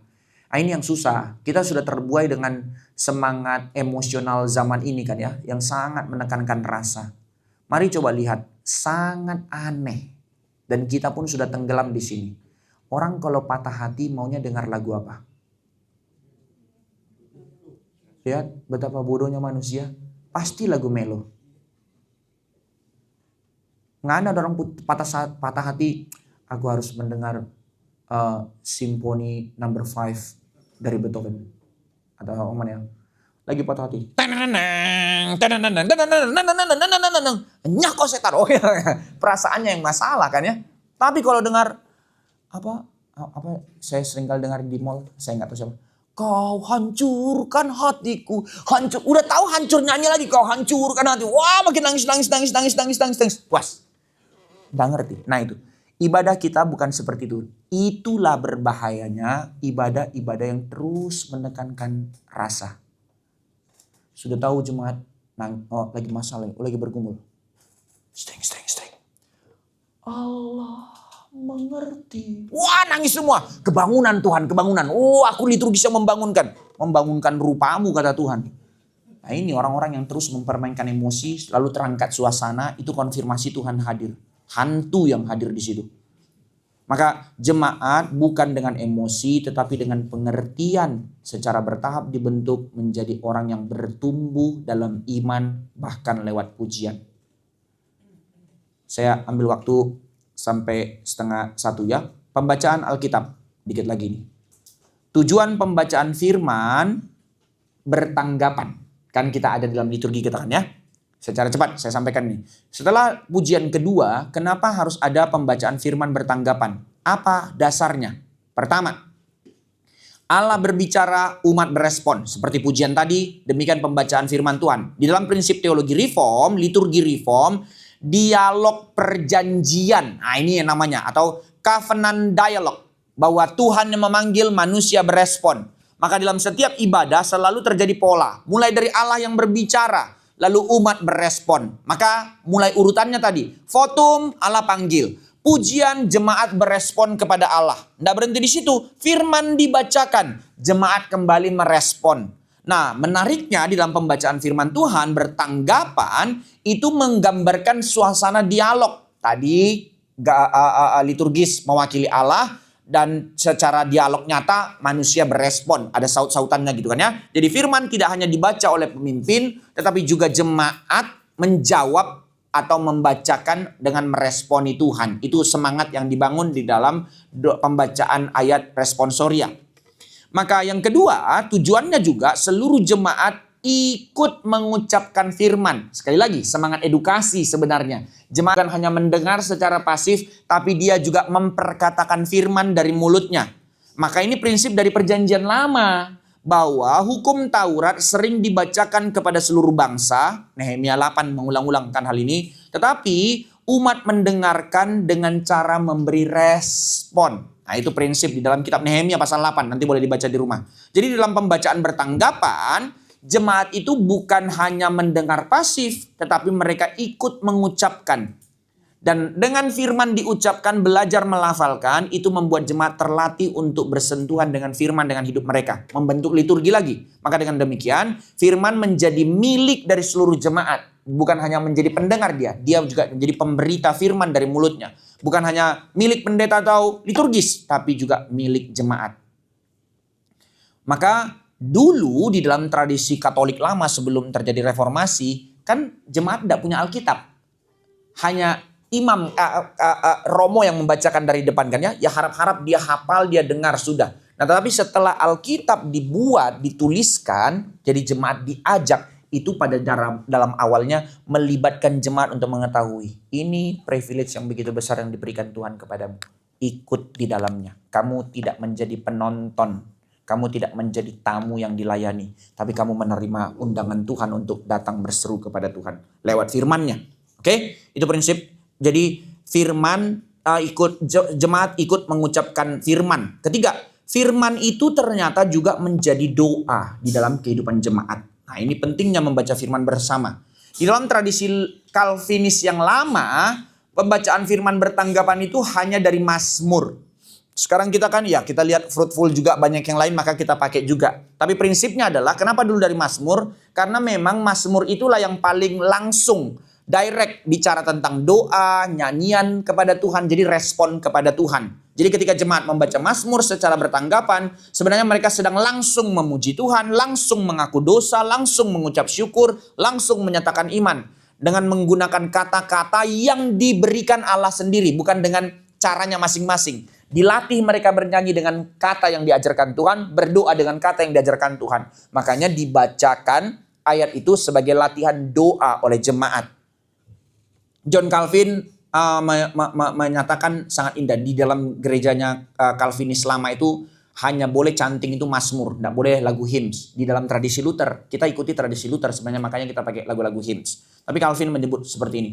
Mazmur itu sebagai an anatomy of all the parts of the soul. Maksudnya gimana? Bahwa seluruh pergumulan manusia telah Allah sediakan bahasanya di dalam Mazmur untuk kita boleh berseru dengan cara yang benar. Jadi bukan sekedar dengan asal sungut-sungut atau menjadi kata-kata yang bermasalah di hadapan Tuhan. Tuhan memberi ruang sebesar-besarnya untuk kita meratap di hadapannya. Tetapi Tuhan ajari caranya. Nah itu maksudnya. Keempat, Mempersiapkan jemaat masuk ke doa syafaat. Wah, ini menarik sekali. Ada nuansa ini dalam dasar teologis kita. Jadi menurut satu alasan yang saya lihat di sini adalah menempatkannya sebelum doa syafaat itu menjadi satu hal yang sangat baik. Kita baca firman Tuhan dulu baru bersyafaat. Artinya apa? Lihat tadi alurnya. Allah berbicara melalui firman.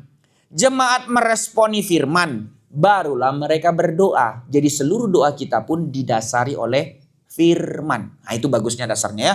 Jadi artinya doa syafaat kita itu tidak muncul dari ide atau sekedar pergumulan kita, tapi doa syafaat itu muncul sebagai respon terhadap firman dan cara kita berdoa pun diterangi oleh firman.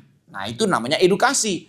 Jadi saya berdoa karena firman telah membentuk hati saya dan saya berdoa karena dasar firman saya datang kepada Tuhan. Itu indahnya, makanya syafaat setelah pembacaan responsoria. Yang kelima, kenapa pembacaan responsoria itu juga mengajarkan jemaat berdoa dengan firman.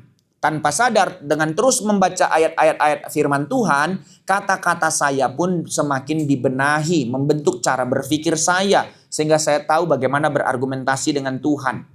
Sama seperti seorang anak itu belajar berbicara dari bahasa ibunya kan ya, yang sehari-hari dia dengar. Maka bagaimana orang tuanya bicara, begitulah anak itu bicara. Sama, ketika kita terus bagaimana Allah bicara terus bersentuhan dengan kita terus mengarahkan hati dengan firman, dengan cara itulah kita mengerti berdoa yang benar. Ketika orang berdoa memisahkan dirinya dengan firman, doanya menjadi kering. Ketika orang terus bersentuhan dengan firman tanpa berdoa, hatinya menjadi kering. Kayak knowledge saja data. Nah, ini yang jadi masalah. Maka doa tidak bisa dilepaskan dari firman. Itu sebab firman mendahului doa. Keenam, terakhir. Bahwa melalui pembacaan bertanggapan itu mengkonfirmasi, menegaskan bahwa kita semua adalah imamat orang percaya. Atau pakai kalimat 1 Petrus, imamat yang rajani. Apa poinnya? Kok bisa ke situ? Karena bahwa bukan hanya pengkhotbah yang berkhotbah, tetapi sekarang bukan hanya pengkhotbah yang bicara firman, tetapi firman itu boleh dibacakan oleh seluruh jemaat menjadi bagian dari imamat yang rajani. Pembacaan bertanggapan menjadi salah satu ekspresi bahwa seluruh jemaat turut mengambil bagian dalam ibadah. Jadi bukan tugas pendeta saja, itu kesadarannya. Oke? Maka pertanyaannya secara praktisnya, kenapa ditempatkan setelah lagu kedua? Coba kita lihat ya, mengikuti pola liturgi di dalam konsep reform klasik. Pertama, votum Allah panggil. Kedua, jemaat memuji Allah. Ketiga, jemaat berdoa, berseru menyapa Allah. Maka keempat, jemaat kembali memuji Tuhan. Kelima, disusul dengan Allah berbicara melalui firman-Nya. Nah, ini namanya belum khotbah, tetapi pembacaan bertanggapan. Baru setelah itu nanti disusul dengan pengakuan dosa, warta, jemaat menerima anugerah, lalu menaikkan syafaat di situ dan firman diberikan. Maka dengan demikian, poinnya di dalam poin kelima tadi, pembacaan firman itu berfungsi sebagai jembatan. Jembatan apa bacaan pertanggapan itu? Bahwa firman yang dibacakan membentuk hati jemaat sebelum mereka mengakui dosa-dosa mereka, membentuk hati jemaat untuk mengerti bagaimana menaikkan doa di hadapan Tuhan. Nah, ini namanya jembatan. Dengan firman itu dia tidak menjadi sungut-sungut. Dengan firman itu dia dimampukan atau diberanikan datang kepada Tuhan, tidak menjadi lari. Nah, inilah fungsi bacaan bertanggapan, jembatan. Secara liturgis, maknanya apa? Firman pembacaan bertanggapan itu memiliki beberapa fungsi. Sedikit saya sampaikan ini ya. 4 fungsi. Pertama, kenapa bacaan bertanggapan? Fungsi teologisnya. Supaya kita sadar Allah berbicara kepada umatnya lewat firman. Maka dibacakan supaya dia sadar Tuhan yang berbicara dan dia meresponi. Langsung dialog. Yang kedua, fungsi pedagogis. Pendidikan. Jemaat belajar membaca. Lewat terus membacakan Alkitab, jemaat belajar menghafalkan ayat-ayat itu tertanam dalam hatinya dan menghayatinya di dalam hidupnya. Itu fungsi pedagogis dengan membacaan bersama. Yang ketiga, fungsi spiritual. Sehingga dengan pembacaan bertanggapan, firman itu membentuk hati jemaat sebelum mereka berdoa. Itu tadi yang jadi jembatan. Yang keempat, fungsi komunal. Nah ini, seluruh jemaat diajar bersama-sama dalam gegap gembita bersama, keteraturan, mengucap firman sebagai satu tubuh Kristus. Makanya ini bukan perang-perangan adu-adu cepat, adu paling besar dan segala macam. Dulu ada satu jemaat kita, sudah almarhum beliau ya, saya kagum sih suaranya, tapi ya itu justru harus diedukasi. Di pusat kalau dia pengakuan iman, suara dia lebih gede dari Pak Tong. Pak Tong pakai mic loh. Bapak besar sekali. Tuhan, seandainya aku jadi hamba Tuhan punya suara Bapak itu. Vowelnya sudah tua loh, sudah sangat tua beliau. Suaranya bulat banget. Nah tapi poinnya, nah itu yang salah. Nah berapa banyak kita punya ego di dalam doa syafaat atau di dalam bacaan pertanggapan. Saudara, bagaimana di dalam gereja kita misalnya doa syafaat. Kenapa doa syafaat kita semua berdoa? Supaya semua meresponi Tuhan. Ada beberapa gereja yang kurang setuju, akhirnya harus satu orang yang berdoa untuk semua kan ya. Itu jauh lebih tertib. Memang. Salah satu yang mengganggu dalam konteks saya lah. Papa saya tuh bilang, liturgi gereja kalian jauh lebih indah daripada gerejaku katanya. Tapi satu hal yang masih menggangguku dan sulit ku terima. Kalian berisik kali kalau doa katanya. Kan doa semua kan ya. Nah sebenarnya itu satu hal yang indah jika dijalankan dengan cara yang tepat. Baik nyanyian, baik pembacaan firman, baik doa. Bagaimana itu menjadi keteraturan. Kalau nyanyi kan seragam masih bisa lah. Kalau pembacaan firman seragam masih bisa lah. Kalau doa kan beda-beda kata-katanya. Tapi ada semangat yang sama. Semangatnya apa? Semangatnya itu kayak paduan suara. Paduan suara itu 4 suara. Tapi 1 suara. Harmoni terjadi karena ketersalingan. Bagaimana caranya? Apa yang jadi tolok ukur doa saya itu benar tapi juga tidak mengganggu. Cuman satu. Waktu saya berdoa, saya bisa dengar suara saya bisa dengar suara yang di sebelah saya. Kalau saya hanya dengar suara yang di sebelah saya, berarti suara saya terlalu kecil, saya harus berani. Kalau saya hanya dengar suara saya, berarti saya terlalu berisik. Nah itu, jadi itu yang membuat walaupun nanti beda, itu menjadi keseragaman yang indah. Bukan keseragaman sama-sama kata-katanya. Nah di dalam pujian dan dalam pujian juga sama. Kalau saya nyanyi cuman saya yang saya dengar, berarti saya berisik. Kalau saya nyanyi suara orang sebelah yang saya dengar, berarti saya harus bernyanyi.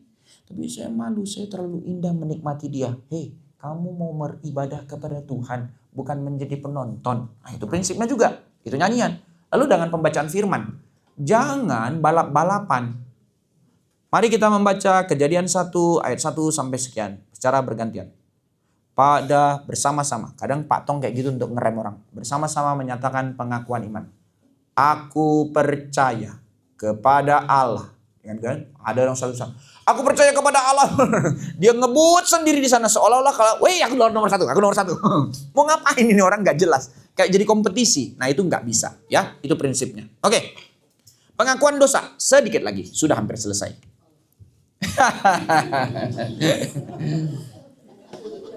Tujuan utama doa pengakuan dosa. Saya sadar somehow ada certain ini ya. Tapi justru di sini pergumulan kita untuk ngerti secara teologis apa yang kita lakukan ini. Tujuan utama pengakuan dosa ini yang seringkali menyimpang. Salah satu kesalahan yang sering terjadi di dalam memahami doa pengakuan dosa, ini masalah saudara, sebagai daftar kesalahan yang dilakukan sepanjang seminggu, lalu kita bawa kepada Tuhan untuk dibersihkan. Nah ini yang namanya kita tolak tapi kita hidupi. Saudara, kita tidak melakukan perjamuan kudus untuk membersihkan dosa. Enggak.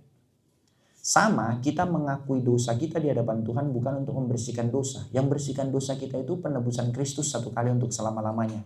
Tapi doa pengakuan dosa itu adalah kesadaran ketertundukan kita di hadapan Tuhan, kerapuhan kita di hadapan Tuhan, menerima undangan didikan Tuhan. Jadi bukan sekedar menyatakan list dosa kita. Doa berubah menjadi mengingat satu persatu dosa yang kita lakukan. Bukan itu tujuannya, itu pemahaman yang harus diluruskan. Tujuan utama doa pengakuan dosa bukan mengingat banyaknya daftar dosa yang telah dilakukan, melainkan, singkat tapi sangat indah, mengidentifikasi diri kita dengan benar di hadapan Allah. Itu tujuan doa pengakuan dosa. Jadi setelah votum, pujian, pembukaan, doa pembukaan, jemaat diarahkan untuk mengenal siapa Allah yang kita sembah. Lalu setelah itu dalam doa pengakuan dosa, jemaat diajak untuk mengenal siapa diri kita di hadapan Allah. Setelah kita mengenal Allah, kita dibawa untuk mengenal diri kita di hadapan Allah. Itu dasarnya. Sehingga saya makin mengenal kebesaran Allah. Saya makin mengerti bagaimana kesucian Allah itu. Dan saya semakin dibakar untuk mengejar kesucian itu. Itu yang namanya pengakuan dosa.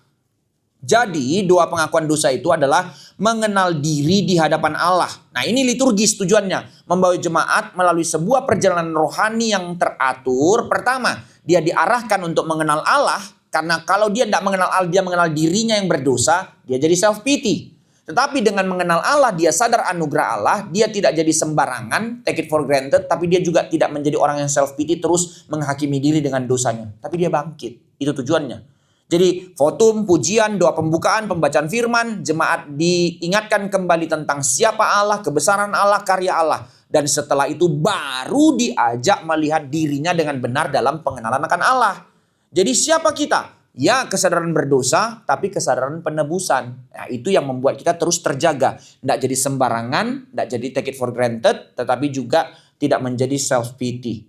Bukan hanya pernah berbuat dosa, dengan kesadaran mengaku dosa, kita memiliki kesadaran natur yang berdosa itu, dan kita memiliki hati yang terus berjaga-jaga dengan hal itu, kesadaran untuk mengevaluasi diri di situ, dan kesadaran kekuatan pengharapan di situ. Itu namanya pengakuan dosa, karena membawa kita selalu terus dibawa melihat kepada Kristus. Jadi, pengakuan yang seharusnya lahir dalam doa pengakuan dosa adalah kesadaran membuka diri, mengenal diri di hadapan Allah.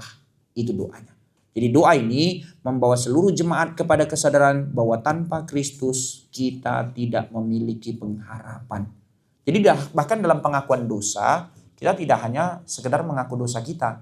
Ada saat liturgis, mari kita sebelum bersyafaat berdoa mengaku dosa, kita juga mengaku dosa, kita khusus berdoa mengaku dosa bangsa kita.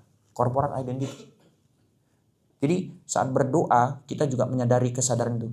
Tuhan ampuni bangsa kami, Tuhan ampuni pemerintahan kami, Tuhan ampuni pengadilan yang tidak menjalankan fungsinya, Tuhan ampuni orang-orang yang mengambil harta. Nah itu kesadaran pengakuan dosa juga. Jadi corporate identity juga dibangun di situ. Oke?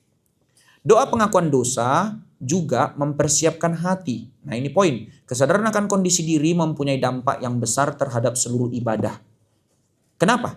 Karena setelah mengakui dosa, menyadari ketidakberdayaan, jemaat lebih siap memasuki bagian liturgis berikutnya. Apa itu? Dia dengan terbuka menerima firman. Nah itu kesadarannya. Jadi bukan datang dengan rasa percaya diri, tetapi juga bukan datang dengan self-pity, tapi datang dengan kerinduan untuk dibentuk dan menerima kasih Tuhan. Maka dengan demikian, doa pengakuan dosa itu bukan selingan dalam liturgi, melainkan cara didikan untuk mempersiapkan hati jemaat menerima pelayanan Tuhan, menerima karya Tuhan dalam hidupnya. Itu cara kita berliturgi. Hubungannya dengan doa syafaat apa? Ada hubungan yang sangat indah antara doa pengakuan dosa dengan doa syafaat. Orang yang telah menyadari dirinya dengan benar, yang telah menyadari dia menerima anugerah, akan lebih mudah dan akan lebih willingly mendoakan orang lain untuk mendapat anugerah sebagaimana dia mendapatkan. Makanya dengan kesadaran saya di hadapan Tuhan, saya mendapatkan anugerah Tuhan, sayalah yang punya hak untuk bersyafaat bagi orang lain. Itu liturgi. Tapi kesadaran ini kita nggak bangun, maka perlu diedukasi untuk menyadari. Dari kesadaran kita kesadaran kita telah diperkenankan, ditebus oleh Kristus, maka kita sadar kita menjadi orang yang diberikan hak bersyafaat dengan tulus, bukan dengan pamrih. Maka jemaat belajar membawa jemaat belajar membawa kebutuhan orang lain kepada Tuhan. Bukan sikap menghakimi, bukan untuk membenci, tapi justru dengan kesadaran yang sama. Sebagaimana saya yang tidak layak telah diperlayakkan, saya merindukan orang-orang juga dibawa kepada Tuhan. Itu jadinya dasarnya.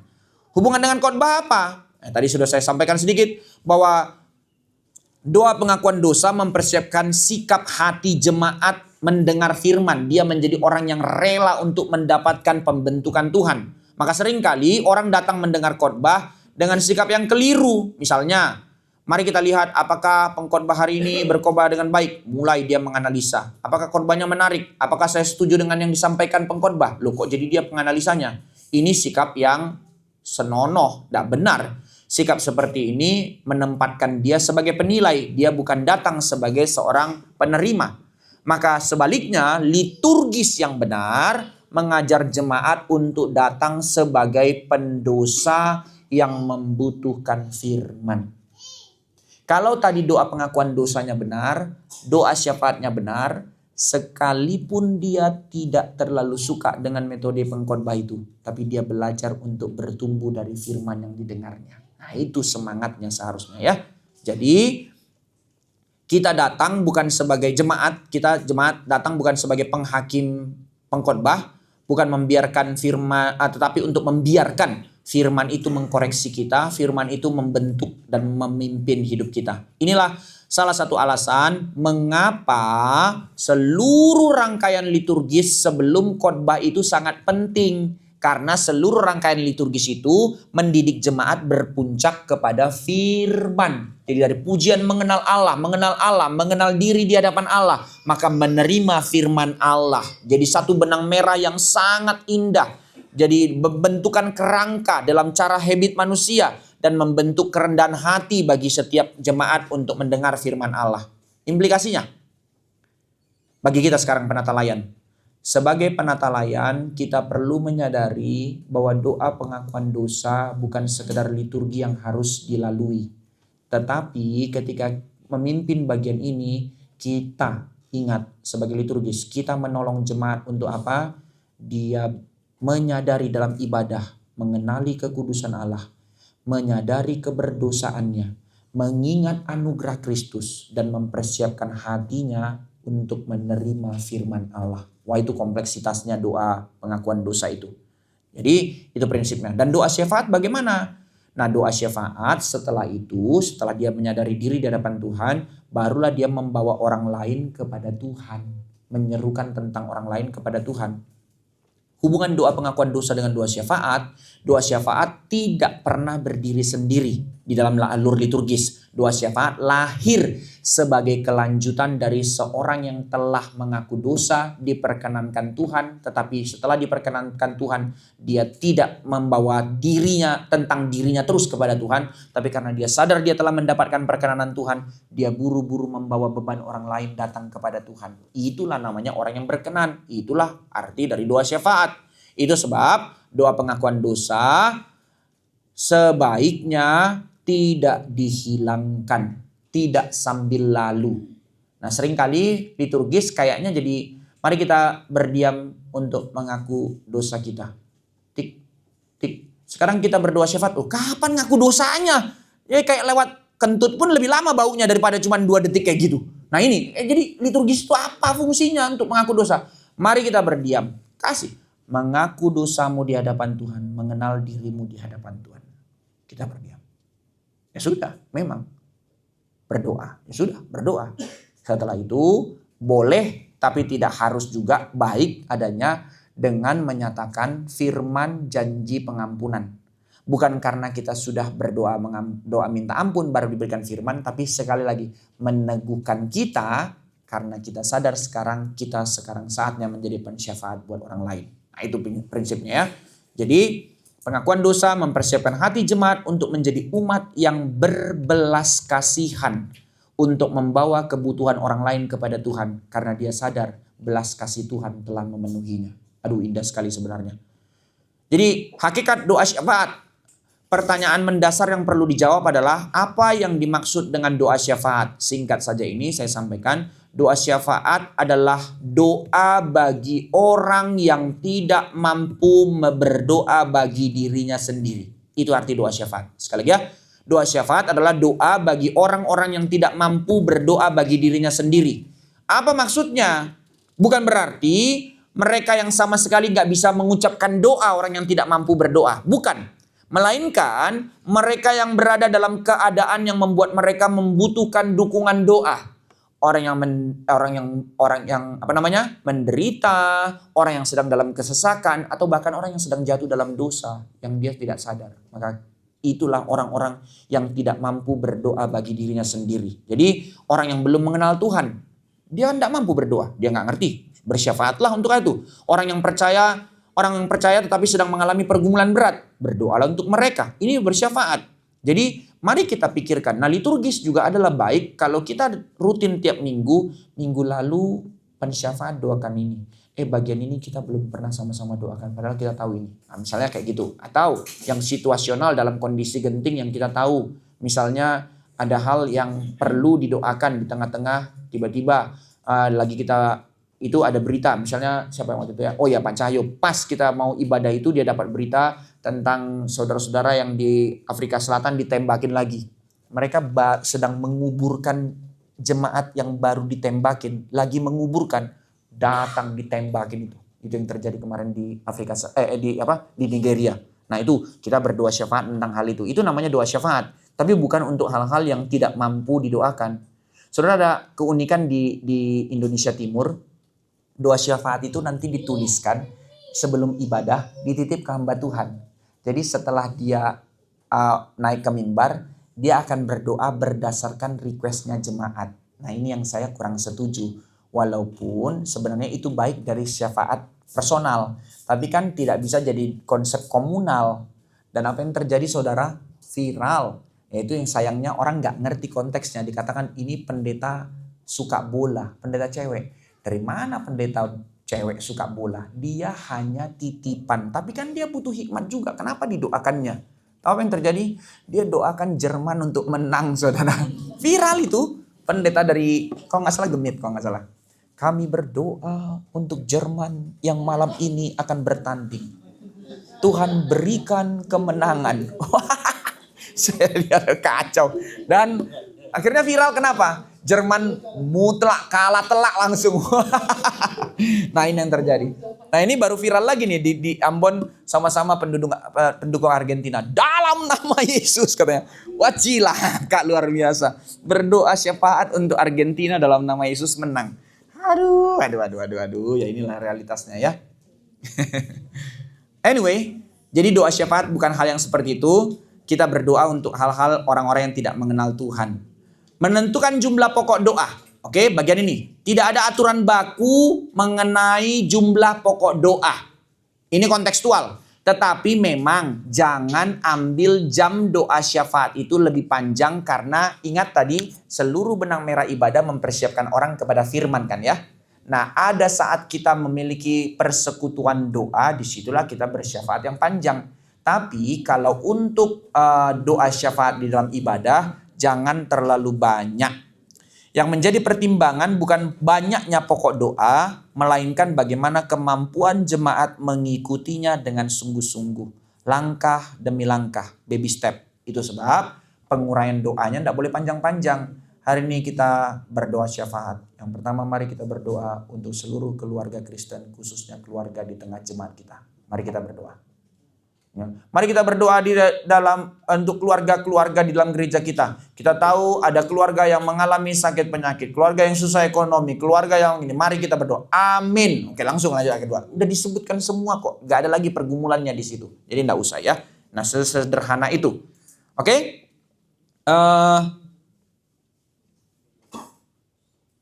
Underdoing doa syafaat dari liturgis terjadi ketika doa syafaat dipimpin tanpa persiapan. Selalu spontan, itu tidak boleh.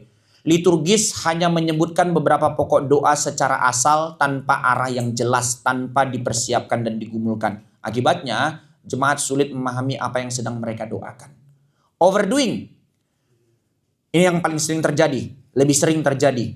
Sebelum jemaat memulai berdoa, liturgis sudah menjelaskan isi doa secara panjang yang tadi itu. Nah, itu tidak boleh ya. Mengapa? Karena penjelasan yang terlalu panjang sebenarnya sudah menjadi doa. Jemaat tidak usah lagi ya tinggal aminkan saja. Tidak ada ruang akhirnya jemaat untuk bergumul di hadapan Tuhan. Oke? Menyampaikan pokok doa dengan tepat. Pertama, pokok doa tidak terlalu panjang. Cukup 1-2 kalimat. Tujuannya adalah memberi arah, bukan menyusun isi doa yang harus dikatakan oleh jemaat. Itu tadi, mari kita berdoa bagi orang tua Kristen di dalam kehidupan jemaat kita. Mari kita berdoa untuk bangsa dan negara kita. Biar setiap orang bergumul untuk apa yang didoakannya untuk bangsa dan negara. Setelah arah diberikan, biarkan jemaat mengembangkan masing-masing. Oke? Jadi pokok doa harus spesifik tetapi terbuka. Spesifiknya jemaat mengetahui arah doanya. Berdoa untuk keluarga, berdoa untuk bangsa negara. Spesifik. Terbukanya biar orang masing-masing memiliki ruang menggumulkan. Misalnya, mari kita berdoa untuk penganiayaan yang terjadi di gereja Tuhan di Nigeria. Sudah. Saudara, mari kita berdoa ini terlalu panjang. Misalnya ada yang spesifik, lebih spesifik tapi jelas. Misalnya kayak di China kemarin. Mari kita berdoa untuk Pastor Wang Yi yang sekarang ditangkap oleh pemerintahan Cina. Biar masing-masing berdoa.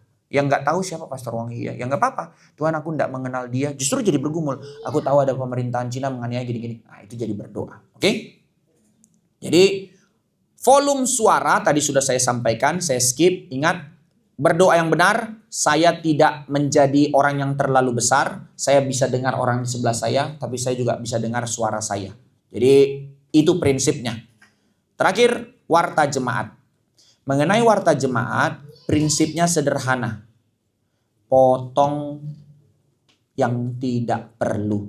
Sampaikan seperlunya. Tidak semua isi warta perlu dibacakan. Nah, ini masalah di gereja kita. Karena semuanya perlu. Wacilaka ya. PA penting. Apa penting? Sebenarnya ada ruang-ruang di mana kita memberikan sharing kepada jemaat untuk hal tertentu. Ya sudah. Nanti di dalam berikutnya ruang untuk hal yang lain. Hari ini saya akan men-sharingkan tentang doa. Sudah. Minggu depan saya akan men-sharingkan tentang penginjilan. Sudah. Nah, itu yang perlu. Jadi tidak usah semua di-highlight. Saudara, PA kali ini PA serial gini. Oke, sudah. Lalu stretch. Saudara tahu stretch juga penting gini. Udah khotbah dia. Semua dikhotbahin sama dia. Wah, kacau. Warta habis setengah jam. Nah, itu yang nggak penting ya.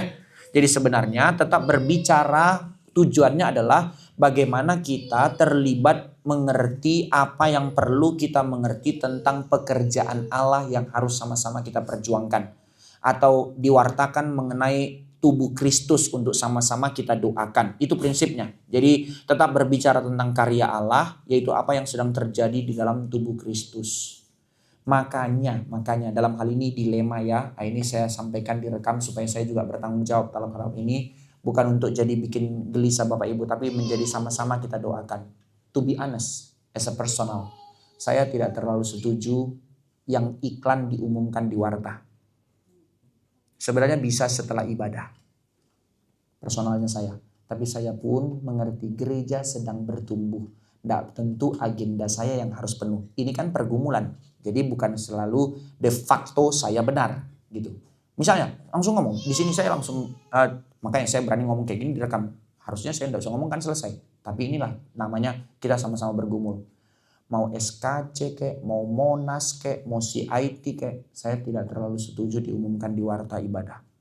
Di doa syafaat boleh dong. Kita berdoa untuk sekolah SKC. Oke, itu doa salah satu untuk sekolah edukasi. Gitu. Tapi untuk opening siswa baru, nanti selesai ibadah. Amin, doksologi, berkat. Mari duduk, silakan. Saudara, izin mengambil waktu sebentar, ada pengumuman tambahan.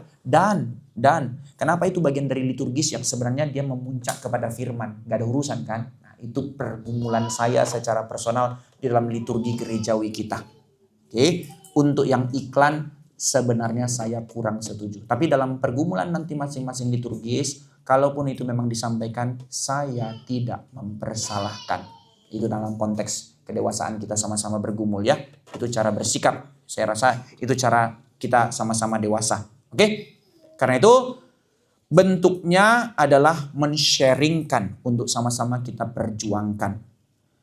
Jadi tidak perlu lagi sebenarnya kalau jemaat itu sudah teredukasi, umumkan lagi PA ini. Kalau memang ada hal teknis, sekali lagi setelah ibadah, misalnya NRTC, saudara panitia NRTC mau sharing, kita minta tinggal sebentar. Jemaat kita oke kok semua, kalau fellowshipnya beres, oke. Tapi kalau gereja itu kegedean, belum boro-boro baru kantong persembahan dimasukkannya udah hilang dia. Nah gitu kan ya, belum doksologi. Nah tapi kalau jemaat kita kan tatarannya oke kok. Setelah itu perlu ada pengumuman tambahan lagi, baik ya, mempersiapkan jemaat untuk mendengar firman, itu kuncinya. Jadi untuk khotbah ini saya skip, tidak apa-apa, karena itu nanti bagian dari hamba Tuhan. Setelah doa syafaat baru nyanyi mempersiap. Oke, maksudnya adalah setelah doa syafaat liturgis, puncak terakhir pekerjaan liturgis adalah mempersiapkan hati kepada firman. Setelah doa syafaat, amin, silakan duduk. Saudara sekalian, tiba saatnya kita mendengarkan firman. Mari kita meminta Tuhan membuka hati kita. Kita sungguh-sungguh bernyanyi biar firman itu berbicara kepada kita. Nah, selalu katanya yang perlu disampaikan adalah mempersiapkan jemaat kepada firman. Itu yang harus diingat ya. Bagaimana jemaat disadarkan tentang dirinya di hadapan Tuhan. Bagaimana sikap benar dari jemaat untuk mendengarkan firman Tuhan. Jadi itu yang perlu kita lakukan. Dan saya buka waktu tanya jawab 5 menit. Setelah itu kita selesai dan pergi cari makan masing-masing. Oke. Dari Ko Andri, silakan Ko Andri. Iya, tadi mengenai tentang misalnya yang disebut sama Pak Hardi iklan itu, Oke. tentang SKC, Ya. apa segala gitu ya. Itu kan apa namanya, bukankah itu bukan iklan ya, tapi satu ajakan untuk boleh jemaat kita yang ada dalam gerakan juga, dan SKC ada dalam gerakan, CIT dalam gerakan, itu kan juga lalu ada open house. Ya. Itu kan boleh dibilang. Oh, sudah ada dari belakang. Okay. Oh. Ya boleh dibilang itu kan satu gerakan untuk boleh mengajak jemaat untuk aware. Betul. Jadi apa, bukan masalah Bapak setuju atau enggak ya. Ya. Maksudnya ini hanya kita diskusi aja tentang lalu apakah NRTC juga iklan? Oke. Apakah NRTC nanti atau apa itu adalah iklan? Kan juga apa namanya, itu kan ajakan kembali lagi. Jadi informasi lah ibaratnya gitu. Ya itu aja sih. Baik, thank you. Tetap saya harus jawab, bukan untuk mendefend tesis saya. Makanya saya bilang ini dalam pergumulan. Sebenarnya gini, prinsipnya satu. Kita tahu kan mana yang kita sama-sama berperang dalam gereja Tuhan, dalam pelayanan gerejawi. Istilahnya kalau dalam sistem pemerintahan, setiap hal ada tupoksinya, ada tempatnya. Jazid, itu aja jawabannya. Apakah itu benar untuk semangat gerakan? Saya percaya semua warta yang kita sampaikan adalah semangat gerakan. Tetapi pembahasan kita pada hari ini adalah tatanan teologi ibadah. Apakah itu substansi ibadah? Jawabannya tidak. Apakah itu semangat gerakan? Jawabannya iya. Maka apakah jemaat perlu tahu? Bukan hanya perlu. Jemaat harus dididik, harus tahu. Tapi dalam konteks ibadah. Dalam konteks semangat gerakan. Nah maka dalam hal ini contoh, saya mengerti misalnya lah, ada hal-hal yang saya juga gumulkan. Contoh ya, salah satu yang saya gumulkan. Saya tidak mau setiap minggu saya harus haleluya puji Tuhan. Karena kalau jadi anti klimaks terhadap firman itu redundant. Justru harusnya setelah klimaks dari pujian itu saya langsung firman dong, langsung. Tapi ada saat-saat di mana saya tidak bisa mengambil tempat lagi mengedukasi semangat api pelayanan gereja kepada jemaat selain dari mimbar. Untuk apa yang kita lakukan bersama? Sharing tentang sumba, sharing tentang sabu. Bukankah itu bagian dari edukasi terhadap jemaat untuk mengerti pelayanan? Gitu kan ya? Itu saya pakai. Tetapi di luar urusan itu yang memang aspek dari gerakan juga. Let's say apa itu? AI, ya, CIT atau open house. SKC. Ya, one aspek itu semangat gerakan, tapi one aspek itu kan semangatnya untuk menjangkau kan ya, murid dan segala macamnya. Jadi boleh nggak? Ya tidak masalah. Tapi adalah elok. Kalau itu selesai ibadah kita umumkan. Semangat gerakan juga disampaikan. Tapi bukan dalam tatanan ibadah. Sekali lagi, ini pergumulan ya. Jangan nanti keluarnya Pak Harli bilang tidak boleh umumkan. Ya, nggak masalah. Ada rekamannya kok, silakan dipertanggungjawabkan kayak gitu. Biasanya jadi begitu, hati-hati. Tapi itulah caranya saya selalu bertanggung jawab. Saya selalu open. Jadi saya nggak takut untuk dipertanyakan. Itu pergumulan. Nah kalaupun karena itu orang nggak bisa terima, ada loh. Ya sudahlah, nggak apa-apa gitu. Satu kali saya mengatakan, saya bergumul, ada apa ya waktu itu saya lupa intinya. Intinya saya bergumul dengan keputusan Pak Tong. Oh sampai loh. You bilang, you tidak setuju. Hah? Yang mana gitu. Tapi ya sudah. Saya open, ya itu kayak gini. Oke, thank you kok. Justru itu baik sekali. Sama-sama kita doakan. Ibu Farinda berusaha menggocek bola. Ya, waktunya di mana, porsinya di mana, tupoksinya apa, gitu pada porsinya masing-masing. Ada yang lain? Ko Jeff, silakan. Ayat untuk foto pembacaan ayat ya. Ya. Dari pusat saya lihat sekarang sedikit sekali dari Mazmur ya. Ya.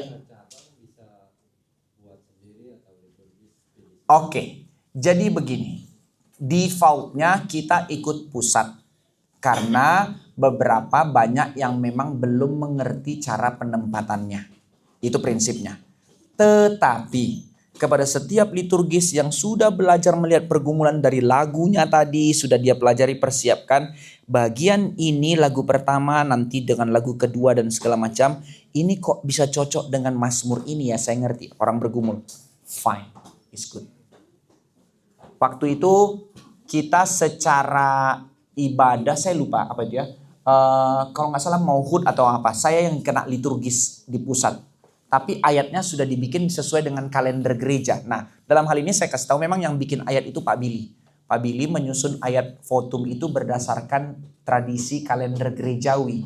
Jadi sebenarnya kalau kita mau belajar kalender gerejawi, setiap bulannya itu ada. Minggu Trinitas, minggu apa. Nah jadi disesuaikan ayat votumnya dengan hal itu. Tetapi dengan kalender gerejawi kita nggak cocok. Pas ini HUT gereja. Maka pas HUT gereja panggilan votumnya itu tentang panggilan seruan pertobatan. Bertobatlah, ini HUT gereja. Cilaka gimana caranya gitu.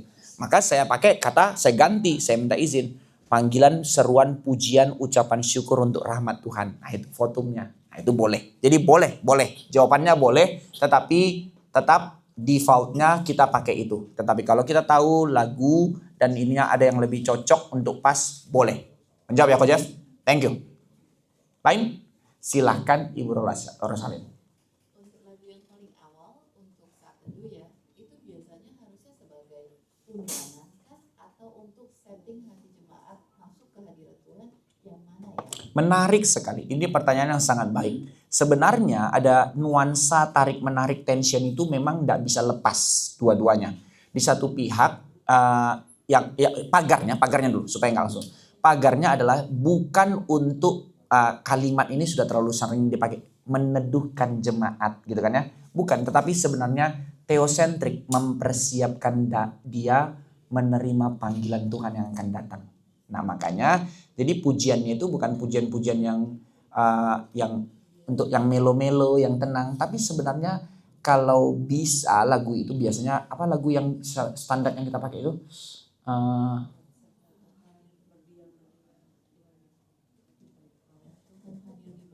Tuhan hadir di baitnya. Nah ya itu kan ya. Nah itu kan tanda kesadaran aku sedang di sini nih. Nah itu kan yang mau dihadirkan. Dia sedang dipersiapkan, bukan aku mau datang sama Tuhan, tapi dia sedang dipersiapkan untuk menerima undangan Tuhan itu. Aku dipanggil nih. Nah itu yang sebenarnya substansi paling utama dari lagu saat teduh sebenarnya. Nah itu boleh didiskusikan juga sama liturgis. Aku pakai lagu saat teduhnya ini ya gitu. Makanya memang dulu ada, saya nggak tahu kayak mana, beberapa lagunya sudah ditentukan. Nah sekarang karena di cabang sudah makin bikin varian, bisa. Kalau nggak salah Bu Lina bisa jawab ya. Dulu ada beberapa lagu yang ditetapkan untuk jadi lagu saat teduh kan ya. Dua ya? Apa itu Bu? Yang itu, Tuhan hadir di baitnya. Ha-ha. Hah?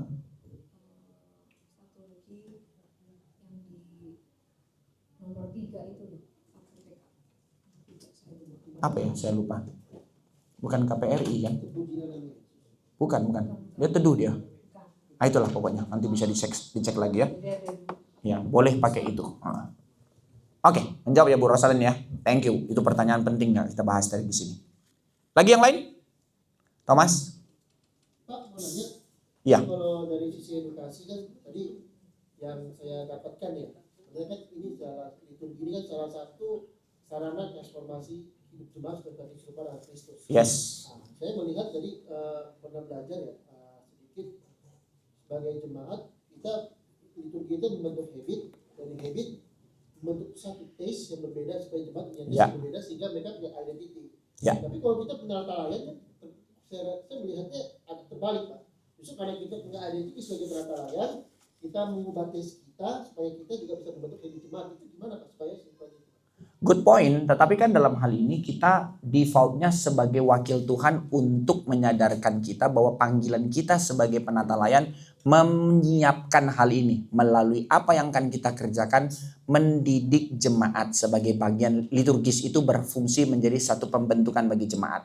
Itu poinnya yang kita mau bicarakan. Tetapi lebih jauh pernyataan kamu tadi itu benar memang sebagai seorang liturgis pun kita sadar ini menjadi satu hal yang mendidik kita juga, membentuk kebiasaan kita juga, menyadari bagaimana kita berintegritas di hadapan Tuhan. Ya tentu dua hal itu simultan sekaligus terjadi. Tapi karena konteks pembahasan kita sebagai pelaku untuk melaksanakannya, maka kita perlu tahu, kita perlu sadar sebagai liturgi, sebagai penata layan, ingat ini semua hal tidak sembarangan kita lakukan, menjadi satu hal yang bukan sekedar kaku, tapi ini membangun habitus dalam jemaat. Nah itu sebenarnya. Oke? Saya sering perhatikan bahwa kalau misalkan baca firman pertanggapan Ya. Kadang-kadang liturgis itu cepat gitu. Sebagai orang yang biasa bawa Alkitab fisik, itu kan nyari ayat itu kan agak rumit ya. Mungkin karena kita seringkali ditampilkan jadi ruang untuk misal saya pengen itu liturgis itu melihat aktif ini jemaat masih kubuk-kubuk. Nah, iya. Betul. Memang sekaligus juga mendorong supaya jemaat itu mungkin kebiasaan lama walaupun saya bukan dari kultur yang Kristen ya, tapi kebiasaan bahwa kalau ke gereja itu bawa Alkitab gitu fisik. Nah, mungkin udah mulai hilang, tapi saya melihat salah satu kehilangan itu juga karena liturgis juga karena mengandalkan layar di belakang supaya ibadahnya cepat gitu. Supaya mungkin bagi saran masukan mendorong supaya jemaat itu membawa Alkitab atau mencatat. Nah, saya juga memperhatikan ya mungkin cara mencatat pakai handphone, ada yang pakai buku, tapi saya perhatikan banyak yang juga kan khotbah gak dicatat pakai handphone, gak dicatat pakai buku. Nah, itu perkara itu Pak. Jadi khotbah cuma dihafalkan. Ngerti. Jadi gini, ini kan memang masih bicara prinsip ya. Nanti ada dua aspek, nanti pelatihan liturgis kita akan ladakan supaya detailnya ini ada dalam penerapan seperti yang dulu kita sudah latih. Akan dilakukan pelatihan kedua untuk hal itu lagi yang kedua. Tapi sekaligus mendidik jemaat itu kan tidak pakai harus, tapi edukasi yang berlahan. Yang namanya hal ini isu praktis yang hanya bisa disampaikan ke jemaat tapi bukan menjadi sebuah kewajiban. Misalnya, even bahkan hal yang wajib pun saya tidak menyampaikan dengan nada wajib, tapi sebagai dorongan. Contoh hal yang wajib, ya jangan datang terlambat. Tapi kalau saya menggunakannya dengan kewajiban yang seharusnya, besok kalau terlambat tidak usah datang lagi. Kayak seorang guru kan ya, tidak bisa kan gitu. Nah apalagi dengan urusan membawa Alkitab, mencatat, itu sebagai edukasi yang terus di-remind saja, itu yang kita bisa lakukan. Tetapi benar yang pertama tadi yang menarik adalah, ini juga harus diingat, karena fungsi liturgis adalah sebagai wakil jemaat, kita harus punya empati, kepekaan, kepedulian. Nah ini yang perlu sensorinya kita sebagai liturgis memastikan jemaat sudah buka belum. Nah kadang kan kita bahkan menyampaikan ayatnya cuma sekali. Mari kita membuka Mazmur 127 ayat 5 sampai 18 kita baca bergantian. Dia Mazmur berapa tadi? Nah gitu kan ya, ada yang kayak gitu kan ya. Sekali lagi kita membuka Mazmur 127. Nah, ada penekanan di situ. Jadi jemaat itu terproses untuk membuka. Itu kan bagian dari edukasinya juga. Nah, hal-hal yang kayak gitu nanti kita remind di dalam pelatihan-pelatihan liturgis. Thank you ya, itu reminder yang baik. Bu Lina, thank you Bu. Pak, ada beberapa kayak misalnya pas pembacaan Alkitab itu kan liturgis dia pegang dengan terjemahan baru, sedangkan di layar itu beda. Nah, ya. Itu harus disinkronkan mungkin ya. Memang ini masih masa transisi, saya mengerti akan hal itu. Jadi untuk sementara waktu, karena saya sudah melihat lebih banyak yang masih menggunakan TB1, jadi nanti pembacaannya kita pakai TB1.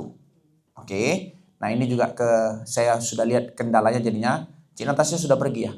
Alkitab kita simpan dulu, Cik. Karena banyak liturgis akhirnya buka Alkitab yang di depan. Kan gede kan? Itu yang kita beli itu sudah pakai TB2. Nah, yang kita beli. Saya yang minta itu, tapi akhirnya saya mulai sadari, aduh nggak bisa ini. Gitu. Jadi kita sementara ini sosialisasi sampai akhir tahun ini prediksinya saya, nanti saya sudah mulai sosialisasikan, kita mulai tahun depan sudah semua pakai TB2. Jadi masih transisi lah 1 tahun untuk peralihan ke TB2. Gitu. Thank you Bu Lin. Oke. Selesai? Selesailah sekolah minggu, mari kita pulang. Marilah kita sama-sama berdoa ya. Yuk.